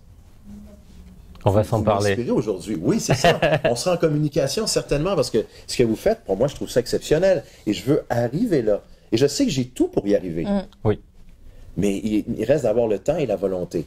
Mais des gens comme vous aujourd'hui, ou comme toi qui nous écoutent, tu me dis, ben, il y a des gens qui sont là pour recevoir un message. Et c'est un véhicule tellement, comme YouTube, la vidéo, tout ça. Mais le podcast, c'est pour moi un véhicule qui est très simple. C'est la voix. C'est la voix. Puis la voix, on entend beaucoup de l'émotion. On ne voit pas, mais on ressent. Et pour moi, la grande différence avec les vidéos YouTube, hein, on s'est posé la question, mais pour moi, on ne vole pas autant de temps et d'attention. Ah oui. Parce que là, la personne qui nous écoute, elle nous entend, mais elle vit un moment de sa vie avec nous, en plus. Donc c'est peut-être un trajet, elle est dans le métro, dans la voiture, elle court, elle marche, c'est vrai. Elle fait le ménage, elle fait la vaisselle, elle fait l'amour. Elle attend. Peut-être qu'elle nous écoute, elle fait l'amour. Peut-être. Mais alors là, c'est plus un plan à 3, c'est un plan à... c'est un plan à je ne sais pas combien. Là, ça jaillit. Ça vous demande de l'ouverture d'esprit. On va le dire justement le samedi soir lorsque vous m'avez proposé, il y a quelqu'un à la table, je sais plus trop qui, est-ce que c'est vous ou c'est quelqu'un comme David ou je sais pas. Quelqu'un a dit... Est-ce que c'est Hélène? Je sais plus, quelqu'un a nommé le plan à 3. Ah, ça serait un plan à 3. Bah ouais, je peux retourner chez moi en disant j'ai fait un plan à 3 en France. En Europe. Oui, c'est ça. Mais Miguel, c'est important ce que tu dis parce que tantôt nous avons eu, je dis tantôt, hein, tout à l'heure. Tout à l'heure. On dit tantôt au Québec.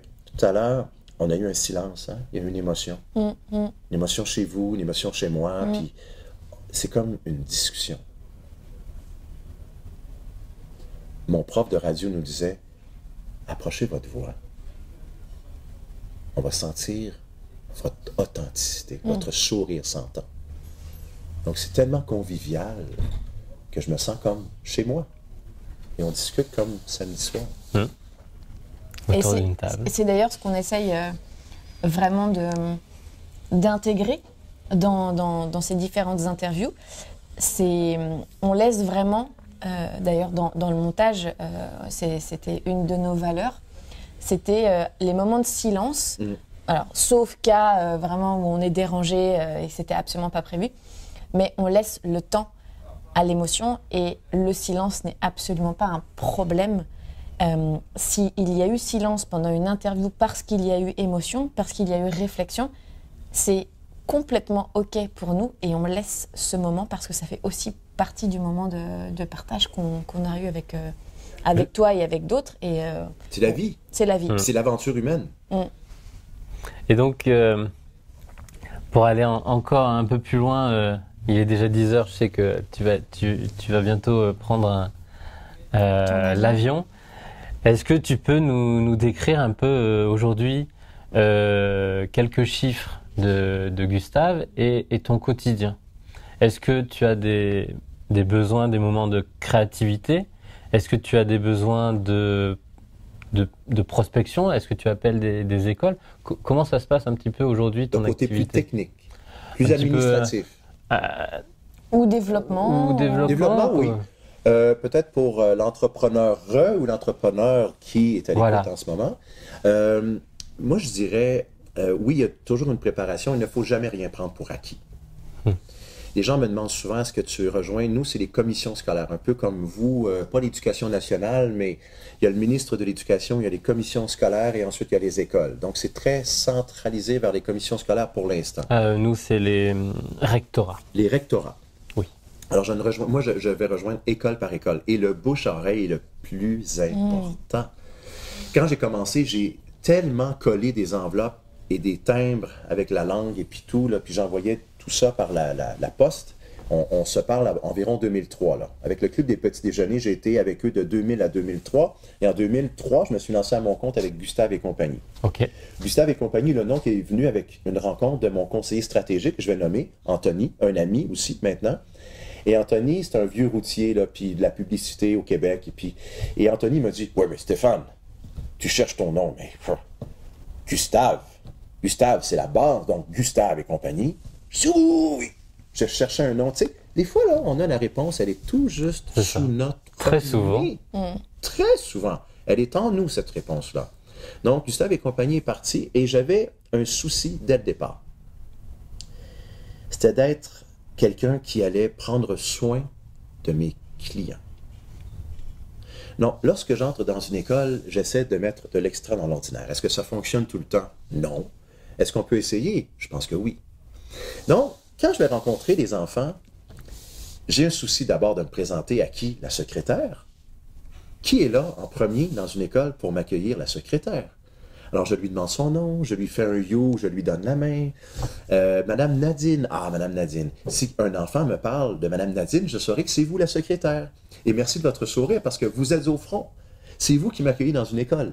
Alors, si vous m'accueillez de façon exceptionnelle, ça aura l'énergie pour moi de faire des ateliers tout aussi exceptionnels. Alors ensuite, c'est rencontrer l'équipe, rencontrer la direction de l'école. Souvent, on m'accueille de façon extraordinaire. On me met en face du salon du personnel, le lieu, et là, je remarque tout. J'essaie d'observer. Est-ce que les gens se donnent des petites tapes dans le dos? Est-ce qu'ils se donnent des merci entre eux? Est-ce qu'ils ont du plaisir? Il y a des écoles très en minorité, mais des écoles, eux, ils se parlent des enfants, mais de façon très négative. Et ce sont des petits clans. Tel niveau est ensemble, telle enseignante ou enseignant est ensemble. Et là, c'est des compartiments. Mais quand on est ensemble, qu'est-ce qu'on enseigne? La solidarité. Quand on respecte qui l'on est en équipe, l'adulte va respecter l'autre adulte, on enseigne quoi? Le respect aux enfants. On n'a pas besoin de leur dire. On le vit, on l'incarne. Et quand j'arrive dans une classe, j'ai un rituel, celui de demander à l'enseignante, avez-vous reçu mes questions? Souvent, on va me dire oui, parce qu'il y avait un processus avant. J'envoie, bon, j'ai besoin de ci, j'ai besoin de ça, j'ai besoin des prénoms devant les pupitres, j'ai besoin d'un tableau fonctionnel, j'ai bon. Et je pose des questions à l'enseignante ou à l'enseignant. Comment ça se passe dans votre classe? La chimie est bonne? OK. Qui est anxieux, anxieuse? Qui est timide, intimidé? Est-ce qu'il y a une persévérante, un persévérant, une gentille, un gentil? Est-ce qu'il y a des anniversaires? Je sais beaucoup de choses et j'ai une mémoire, je pense, assez grande. Je mets en compartiment, bon, Simon, Sabrina, Jonathan, et là, je les mets dans les cases et lorsque j'entre en classe, les enfants ne le savent pas, mais je personnalise. Dans les... Et vous savez, je rentre... Est-ce que je l'ai dit sur scène? J'entre très militaire, très, très dur. Ah oui, je l'ai dit sur scène, ça. Oui. J'entre, mais vraiment, là. Et les enfants pensent que c'est un magicien avec une valise rouge, les souliers rouges. « Bonjour, monsieur! » Je ferme la porte, j'éteins la lumière, je dépose ma valise sur le bureau du professeur. Jonathan, la consigne, c'était rien sur le pupitre. Que fait-il là, ton crayon? Est-ce que tu peux me serrer ton crayon immédiatement, s'il te plaît? Merci de ta collaboration, Jonathan. Et je suis imperturbable. Dans les 30 premières secondes, il n'y a plus un item sur les bureaux, je vous le dis. Ils se regardent tous en voulant dire « Ce sera vraiment long. » Et je dis « Bonjour ». Ils me répondent quand ils me répondent « Bonjour ». Et je poursuis avec et les enfants, ils sont surpris. Et directement, tu les embarques. Alors, je leur montre qu'il faut pas se fier aux apparences. Et dans les 5 premières minutes, j'ai ce que vous faites avec les autres êtres humains. Je fais ce que l'enseignant fait sur des jours, des semaines, des mois, établir un contact. J'ai 5 minutes pour le faire. Je suis avec eux environ 90 minutes. J'ai 5 minutes. Si dans ces 5 minutes, je n'établis pas un contact, fini, terminé. L'enfant quitte le bateau, va rejoindre la plage et je ne peux pas transmettre mon message et mes valeurs. Donc, j'ai 5 minutes. Ça, c'est mon objectif dans les 5 premières minutes. Je parle du prénom. Je parle de la formule respect. Est-ce que ça, je ne vous l'ai pas dit sur scène. Hein? Ça, c'est mon... je dirais, là, c'est noté très fréquemment par les enseignants, les enseignantes, les parents, les mamans, les papas. Je demande aux gens d'imaginer le mot respect, OK? OK? Toi qui nous écoutes, imagine le respect à la verticale. Donc, R-E-S-P-E-C-T. On y va. Pour moi, le respect, c'est R pour le regard. Regarder la personne qui parle, c'est du respect. E pour écouter la personne qui parle, c'est du respect. S pour garder le sourire ou garder le silence. Mais avec moi, en classe, tu n'as pas gardé le silence tout le temps. Toi, l'étudiant. On peut aussi P pour parler en classe, mais à condition de lever quoi? La main. Ou P pour le pouce, P pour le poignet, mais pas P pour le pied. Et quand on lève tout cela, c'est pour E, exprimer ce que l'on a dans C, le cœur, et T, la tête. C'est ça pour moi le respect. Alors quand j'apporte ça aux enfants et aux enseignants qui notent tous la formule, je leur dis, madame, ne notez rien, j'ai pour vous la formule en format A4. Je vous la transmets plus tard dans l'atelier. Et elle sera affichée. Elle sera affichée. Sûrement. C'est apporté de façon sérieuse mais ludique. Et l'enfant, qu'est-ce qu'il se dit? Lui, il est avec nous. Lui, il connaît comment nous rejoindre. Lui, il se penche quand il nous parle. Lui, il s'agenouille. Il vient nous appeler par notre prénom. Il nous fait des yo. Je demande à toi qui nous écoutes, va voir le film Les Nouveaux Héros ou sur YouTube, le robot Baymax. Baymax, moi, je fais des yo, je faisais des yo, explosion avant. Mais là, il y a un élève qui m'a dit, non, on fait un yo, balalala. Qu'est-ce que c'est ça? Baymax dans Les Nouveaux Héros. Ah oui? Montre-moi ça. Yo! Et là, c'est la main qui fait balalala. Et je fais ça depuis 3 ans environ, avec les jeunes. Et quand les jeunes me font faire le yo balalala, ils se disent quoi? Oh!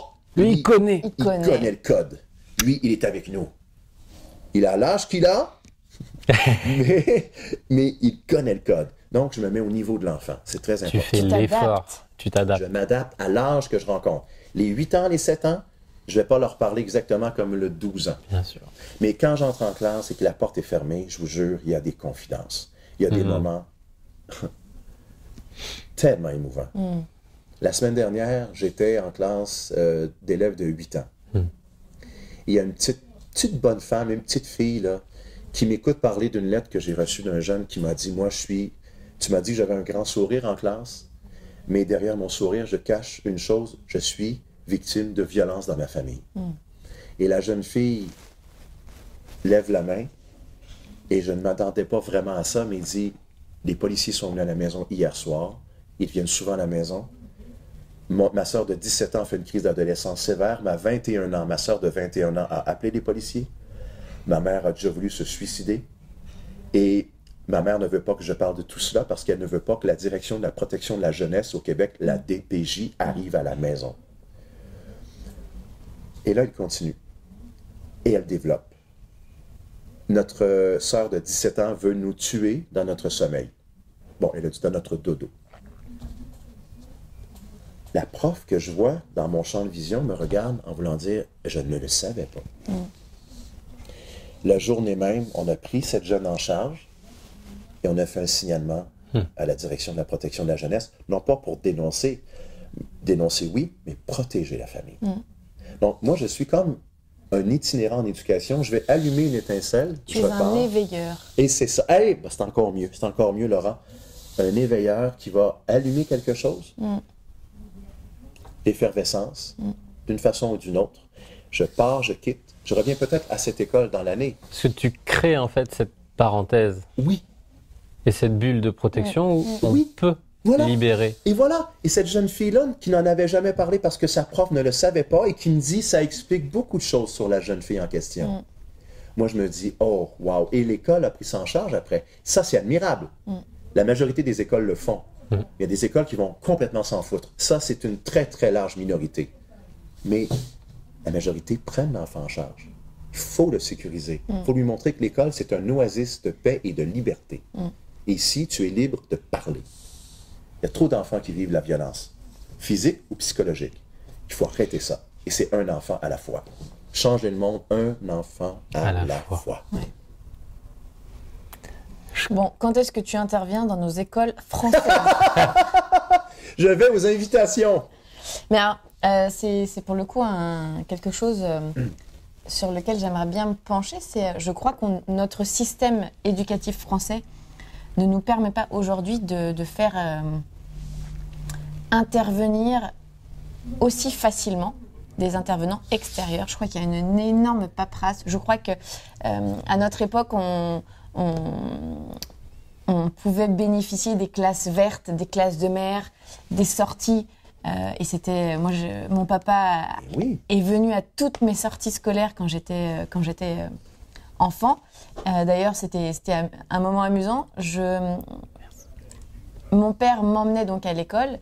On passait la journée ensemble, mais je savais que les moments où papa m'accompagnait pendant mes sorties, je ne voyais absolument pas mon père de la journée. Il était accaparé par les autres enfants qui adoraient mon papa. Et qui était, mon père, au contact d'enfants, se transformait lui-même en un grand enfant.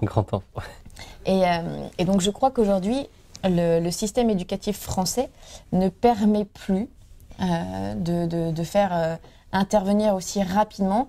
C'est un truc s'il y a des profs qui nous écoutent ou toute personne qui travaille dans le système éducatif français, on est vraiment curieux, autant Gaël et moi que Stéphane, on serait vraiment curieux de savoir quelles sont les étapes et est-ce qu'aujourd'hui on peut quand même, est-ce que chaque école, est-ce que chaque établissement scolaire peut quand même faire cette demande et combien de temps ça prend? Voilà, on est tous les trois preneurs de ces informations. On va aller plus loin. S'il y a quelques courageux et courageuses qui veulent un petit peu débroussailler et passer devant, je pense que Stéphane reviendrait avec plaisir. Ouais, je reviendrai toujours, je fais la francophonie, je fais le Canada francophone, on pense qu'il y a seulement le Québec où ça parle français, mais non, j'ai été dans d'autres provinces canadiennes. Je suis venu en Bretagne ici déjà faire des ateliers en CM2. Où étais-tu? À Guilherme, près de Brest, en banlieue de Brest. Ouais. Et on m'a accueilli dans une école privée, une école publique. J'ai vu 3 classes de CM2 et c'était les mêmes besoins. Ah oui. Il y a juste toutou. On comprenait. Qu'est-ce que c'est un toutou? Une peluche. Ah, une peluche. Oui. Des bas. Bon, des chaussettes. Mais tu t'adaptes autant. Et j'ai un plaisir. Puis on me demandait est-ce que la réception est la même? Je dis oui, les messages et la réception est universelle. C'est le même besoin. Les enfants ont besoin de se connaître pour se reconnaître une valeur. Donc, il faut leur permettre de se connaître et puis ça passe par des activités qui ne sont pas seulement que du français, des mathématiques, de la biologie, de l'anglais, mais c'est aussi de l'humain. Oui. Complètement. On peut passer de ces matières-là avec l'humain. Mais je suis un petit peu d'accord avec ce que j'ai vu par le passé, que c'est peut-être un peu plus difficile d'entrer dans les écoles françaises. Je ne peux pas parler de Suisse ou de Belgique, exemple, je ne suis pas encore allé là. J'invite toute enseignante ou enseignant ou direction d'école de vos pays européens à l'écoute. Si on veut m'inviter, qu'on m'écrive. Si quelqu'un veut débroussailler, avec vous deux, on peut peut-être en jaser. Et puis, effectivement, en jaser, c'est en discuter. En discuter. et nous adorons jaser. Oui, c'est ça. Mais effectivement, je me déplace partout et puis j'ai un plaisir. C'est ça, tantôt quand j'ai parlé de rêver, rêver c'est quoi? Rêver c'est s'ouvrir, rêver c'est voyager. Donc moi, mon but, mon objectif, c'est de revenir, c'est de voyager à travers le monde. Pas juste avec le numérique, mais en présentiel. Génial. C'est de présenter Gustave en présentiel. Top. Oui.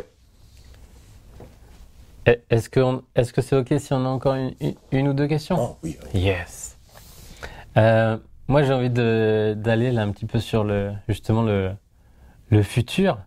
Est-ce que tu as un engagement que tu as envie de nous partager pour l'année prochaine, en 2020? Mariage? Non. Hey, vous auriez dû voir. Oh, on s'en allait pas là du tout. On n'en était pas là. Complètement laissé le... Surtout, on aurait été invité. Non, oui, sûrement. Non, j'ai déjà été marié, pour confidence. Je ne renie pas la notion de mariage, sauf que pour moi, ce n'est plus... l'amour est pour moi, oui, peut-être dans le futur, je suis un grand amoureux. Je n'ai pas de place pour l'instant, au moment où on enregistre, à l'amour, celui où l'on donne beaucoup de temps, parce que je donne beaucoup de temps à mon entreprise. Mais j'ai déjà été marié. Mais dans le futur, moi, j'ai deux principes en amour. Là, c'est je ne resterai plus jamais avec personne dans le même lieu physique et je ne me marierai plus d'une façon conventionnelle s'il y avait mariage dans le futur. Pour moi, parce que nous sommes deux êtres qui allons en parallèle. On va se rejoindre une fois de temps en temps. On se parle, on discute, on échange et on retourne dans nos vies en parallèle. Parce que c'est beaucoup plus stimulant. À mon avis, à moi, c'est ma situation. Bon, alors, vous me parlez d'engagement, c'est ça. Mais si vous me parlez d'engagement entrepreneurial, oui. Ou avec toi-même. Avec toi-même. Avec moi-même. J'ai un projet actuellement qui est celui... OK. Au Québec, nous avons la CEPAC. La Société des établissements des parcs de plein air du Québec, OK? C'est les parcs nationaux, les réserves fauniques, les centres touristiques font partie du réseau national de la CEPAC. C'est gouvernemental. Okay. Et on m'a demandé en 2015 de produire une formation pour former leurs employés à l'approche familiale et enfants.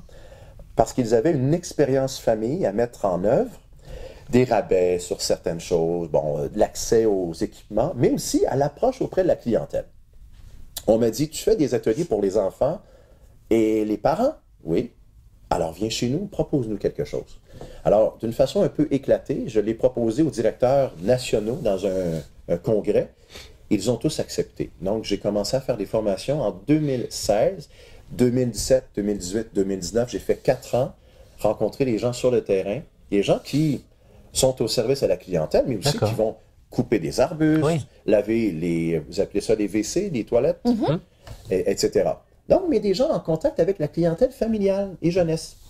Et je leur montre qu'on peut se pencher, on peut appeler les gens par leur prénom, les jeunes, on peut leur faire un you, leur dire bonjour, les faire rire. Il y a tous des petits trucs simples pour aller donner une expérience à la famille, pour qu'ils puissent vivre un moment mémorable ensemble. L'expérience client, l'expérience partenaire, l'expérience et sur le mémorable. terrain. Parce que lorsque l'enfant va grandir, il va vouloir refaire la même chose au même endroit avec ses enfants. Et en prendre soin. Voilà. Prendre soin et de la terre, de ce parc, et voilà, la nature, de la nature. L'environnement, vous parlez d'environnement aussi dans votre podcast. Là. Tout ça, c'est imbriqué. Hein? C'est ça. C'est l'humain en contact avec son environnement. On n'est pas indépendant de tout ça, là. OK? Et suite à ça, je me suis dit, pourquoi pas aller voir des entreprises qui offrent ce service auprès de la famille? Exemple, des Air France de ce monde. Chez nous, des parcs d'amusement comme la Ronde à Montréal. Les hôtels, comme nous, les hôtels Jarreau, ce sont des hôtels un peu familiaux. Des chaînes de restaurants comme Saint-Hubert. Est-ce que tu as déjà mangé chez Saint-Hubert? Non, ça me parle pas. T'as jamais mangé chez... T'es venu au Québec, t'as j'ai jamais... pas été. La prochaine fois que vous venez au Québec, je vous fais sortir chez Saint-Hubert. Mais c'est du poulet, puis bon, OK. Mais c'est une chaîne très, très reconnue. Moi, c'est une de mes chaînes préférées. Bref, ce sont des restaurants familiaux. Et je vais tenter d'aller offrir à cette clientèle-là, ces employés-là, ces dirigeants, le goût d'aller plus loin dans le service client, mais familial et jeunesse. Génial. Ça n'existe pas. Superbe axe de développement. C'est une niche. Tu élargis et... Ouais. Eh bien oui. Et est-ce que je peux vous partager un autre acronyme ou acrostiche, appelez-le comme Bien vous voulez? sûr. Gustave. Ah. Je parle de Gustave. J'ai trouvé l'acronyme parfait pour Gustave. On y va. C'est une phrase. Gustave, OK? G-U-S-T-A-V-E. Générer un service totalement addictif, valorisant, exceptionnel. Si toi aussi tu cherches à monter ta boîte, le terme gustave.com, gustave.ca, .com, c'est un site tout de est recettes. pris. Tout est déposé. Mais c'est effectivement, il y a... Il faut adapter cet acronyme dans toutes les sphères de sa vie. Et oui, puis il y a un de vos compatriotes belges que l'on a vu en fin de semaine sur scène qui était admirable, qui est à notre table d'ailleurs. David. Le grand, oui. Le grand. Le dans grand. le sens, L'unique. il a peut-être l'unique. Ben, l'unique. David Il a à peu près 9 Moussebois. pieds 3 de hauteur. Un en tout cas. ours belge, Oui. assez rare. Mais qui fait aussi un podcast, le chaman digital. Tout à fait. La chronique du chaman digital. La chronique c'est ça? du chaman digital, puisque le chaman digital, c'est leur entreprise avec sa femme, Kathleen. Kathleen. Ce sont des êtres On mettra le Exceptionnel. lien aussi. d'exception. C'est fantastique ce qu'ils font et ce qu'ils sont surtout. Et David m'a dit en formation auprès d'entrepreneurs au Québec, il était là il y a 2 semaines. Et David m'a dit, Stéphane, pourquoi tu ne formes pas des gens, des ambassadeurs, tu les certifies, ils vont pouvoir propager la philosophie Gustave à travers la France et l'Europe et la Belgique. On avait une C'était notre question, c'était question. exactement celle voilà. Qu'en penses-tu Génial. informé? Nous connectons. Nous en avons besoin. Ouais, mais c'est un manque de confiance en moi et en mon produit. C'est fou, hein? Je vous dis ça, là, mais c'est avec des discussions comme celle-ci qui, pour moi, je prends un step. C'était une étape de plus pour me décharger de ce manque de confiance-là. Parce que mon message, comme on l'a vu en fin de semaine, il plaît aussi, et comme tu l'as dit tantôt, Laura, aux adultes. Bien sûr. Il va rejoindre le cœur des ex-enfants. Donc, je dois exploiter ça. Tu sais, Alors, on l'a jamais fait dans les podcasts, mais je propose aussi d'innover, de sortir un petit peu aussi nous de notre zone de confort en direct. Gaëlle, est-ce que tu es d'accord pour auprès de nos auditeurs et avec Stéphane,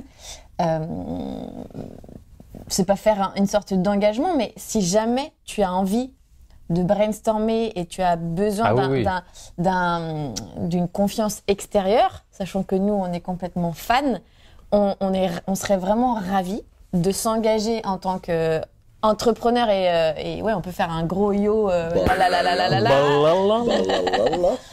On s'engage vraiment on aimerait bien, je pense tous les deux, t'accompagner pour que dans cette démarche, et je pense que David et Kathleen sont sur la même, et Hélène serait sur la même longueur d'onde, pour t'accompagner dans ce développement de certification, parce que sincèrement, des gens comme toi, on en a besoin. Et je suis persuadée qu'il y a des gens qui Gustave cherchent dans son école, son lycée, son entreprise, sa famille. Moi, j'imagine la discussion le soir de tous les enfants que tu as rencontrés dans la journée. La discussion autour de la table. Moi, je veux être un Gustave. Papa, maman.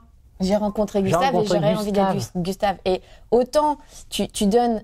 Je suis sûre qu'on parlait d'éveilleur. Tu es un révélateur, un éveilleur.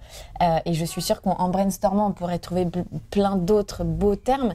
Et je pense qu'avec toutes les personnes que tu as rencontrées et qui adhèrent, sans que tu le demandes, qui adhèrent à ta personne, à ton projet, je suis sûre qu'entre la Belgique, la France et les Français que tu as rencontrés, et la Suisse et les Québécois, je suis persuadée qu'en brainstormant, on peut t'accompagner, et si en plus ces formations, ces certifications pourraient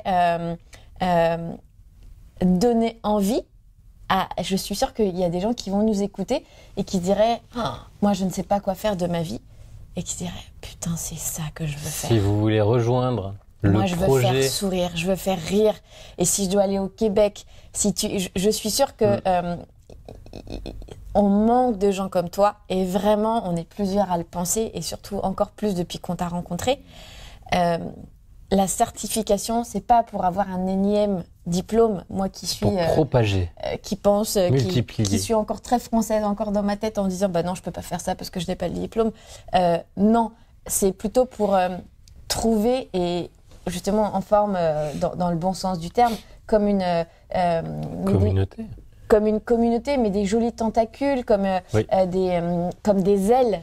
Toi qui aimes les oiseaux et moi aussi, déploie tes ailes. C'est former, trouver, des ambassadeurs. Autoriser les ambassadeurs, les abeilles qui pollinisent. Et ta ruche, elle existe déjà. Elle existe déjà. Il y a plein de belles abeilles. Toi, tu en es la reine. Ou le roi, mais il y a plein d'abeilles qui souhaiteraient et qui souhaiteraient, j'en suis persuadée, faire partie de cette histoire. On va couper court en fait. Mais dis donc, moi j'aime parler comme ça. On t'a demandé tout à l'heure l'engagement que tu prenais, que tu souhaitais prendre en 2020. Nous, on va s'engager à t'accompagner, à être à tes côtés pour que ta présence et la présence de Gustave autant en Europe francophone qu'au Québec prennent cet envol. Sur le sol européen, voilà, je pense que tu as déjà une bonne équipe derrière. Vous le voyez, mais la personne qui nous écoute ne le voit pas. Je ne sais pas si vous l'entendez, mais le plaisir que moi je ressens actuellement, la joie, l'émotion. Je pense que Gustave est rendu là, mais le fait de vous entendre comme ça, vous engager et avoir cet élan, ça m'émeut beaucoup.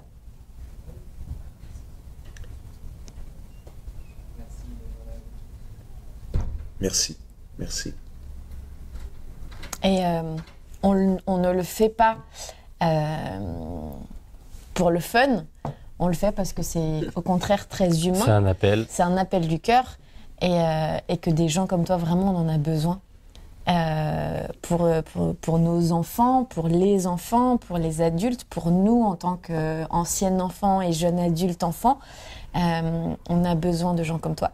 Donc si c'est un peu aussi un appel, un engagement, mais aussi un appel à ceux qui nous écoutent, si tu es dans le système éducatif et que tu as des conseils à nous donner, si tu es entrepreneur, que tu es à la tête d'une société et que tu as envie de faire intervenir quelqu'un de bien, quelqu'un qui fait du bien, quelqu'un qui fait sourire, contacte-nous, on te mettra en contact avec Stéphane. Faites intervenir cette personne, faites intervenir cet homme et tout son univers. Premièrement, vous n'en serez pas déçus, vous ferez plaisir à cet enfant intérieur et surtout à vos salariés, à vos amis. Il y a plein de belles choses à construire.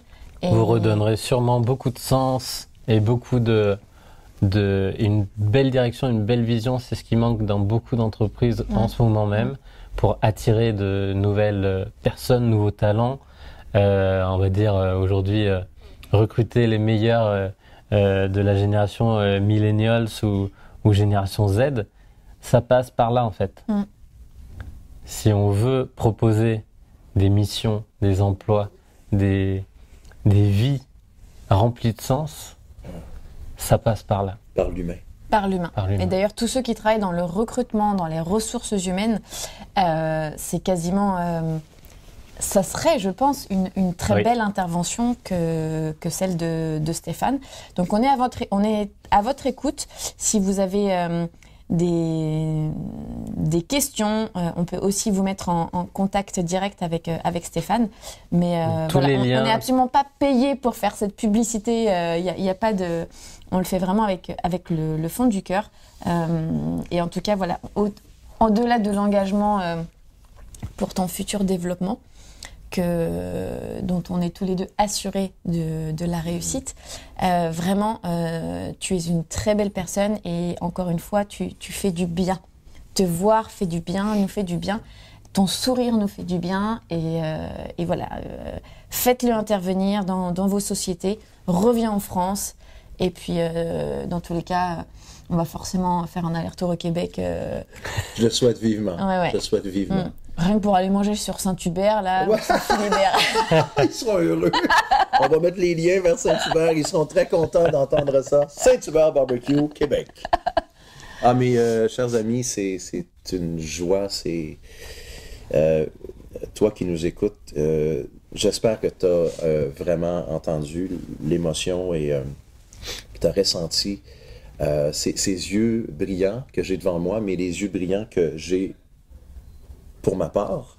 Aussi. Et surpris, très, très surpris, agréablement surpris, aussi de cette amitié qui naît et qui va se poursuivre et qui va être nourrie. Je vous aime beaucoup. Je repars dans quelques minutes prendre l'avion, mais ne serait-ce que pour ce podcast, ce matin, ça a valu le déplacement. Québec, Montréal et Paris. Un grand, grand merci. Ouais. Vraiment. Merci. Je reviendrai, Gustave, aussi. Yes. Avec grand plaisir. Est-ce que on va peut-être te laisser prendre ton avion, parce que le temps a bien filé. On vous met tous les liens à la fin du podcast. C'était encore une fois une première aussi. Ouais, je n'ai pas que les yeux qui coulent. Mais je crois que tout est en train de lâcher. À la fin de cette interview. Mais merci pour ce beau moment. Et puis voilà, on a été très très contents de faire cette interview à 3. J'ai failli ne pas venir ce matin parce que j'avais la gorge qui me faisait vraiment mal. Ça me paraît pas. Tu aurais loupé et je me suis dit non. Super moment. Rien que pour ça, quitte à ce que je passe 5 jours couchée après. C'est ce que je vais faire d'ailleurs. Moi qui ai une toux épouvantable, un peu comme toi, mais là, vois-tu, en connexion comme ça, ça a bien passé. C'est aussi ça qui m'a fait me lever ce matin. Donc merci. Merci à tous, merci à toutes de nous écouter. Le podcast, on le sent, hein, il grandit, le balado. Oui, le balado. Grandit et ça nous motive toutes les semaines à être réguliers et à vous surprendre aussi, puisque il y a une majorité de podcasts qui marchent et qui drive un petit peu le top en France, qui sont les CEO, les startups, la stratégie, tout ça. Et en fait, nous, on invite, et ça vient comme samedi soir, sur un élan, sur une connexion, sur un ressenti. Voilà. Et je pense que vous le sentirez, on le communique aussi dans la voix et dans le contenu. Il est riche, il est intemporel, j'espère. Et si tu nous écoutes en 2021, 2022... Oui. Mais j'ai dit 2020 tout à l'heure. Eh bien, va sur le site internet et réserve la tournée qui est déjà actualisée en France. C'est tout ce qu'on souhaite, je pense, à la fin de cette conversation. Ouais. Ça s'en vient. On se reverra. Oh là, oui. Et puis là, lorsque j'aurai mon balado, vous viendrez faire une entrevue au Québec. Avec grand plaisir. On fera ça chez Saint-Hubert. On réservera le restaurant, s'il vous plaît. Pas de viande, s'il vous plaît, pour moi. Mais on s'arrangera avec Saint-Hubert. Hein. Oui. Des petites carottes crues à tremper dans la... On fera une demande spéciale. Merci à tous, à toutes. Merci beaucoup. Mille et un merci à toi, Stéphane. Merci à vous deux. Merci à toi qui nous écoute aujourd'hui comme ça, partout. Et puis, j'ai hâte d'avoir de vos nouvelles et des nouvelles de toi qui est là, à l'autre bout des ondes. Un très très grand merci à toi d'avoir écouté cette discussion jusqu'au bout. Nous espérons qu'elle t'a donné envie de passer à l'action dès aujourd'hui. Tu as une remarque, un conseil ou un besoin ? Appelle-nous au 06 59 07 64 99 ou envoie-nous un email à l'adresse suivante avoulesstudios@a-venturehumaine.com. Nous serons ravis d'échanger avec toi. On se retrouve bientôt sur ton application favorite, donc abonne-toi. Partage cet épisode autour de toi et laisse-nous un avis 5 étoiles sur iTunes Podcast. En attendant la prochaine conversation, deviens un aventurier de ta vie. Nous te souhaitons une semaine extraordinaire. À bientôt!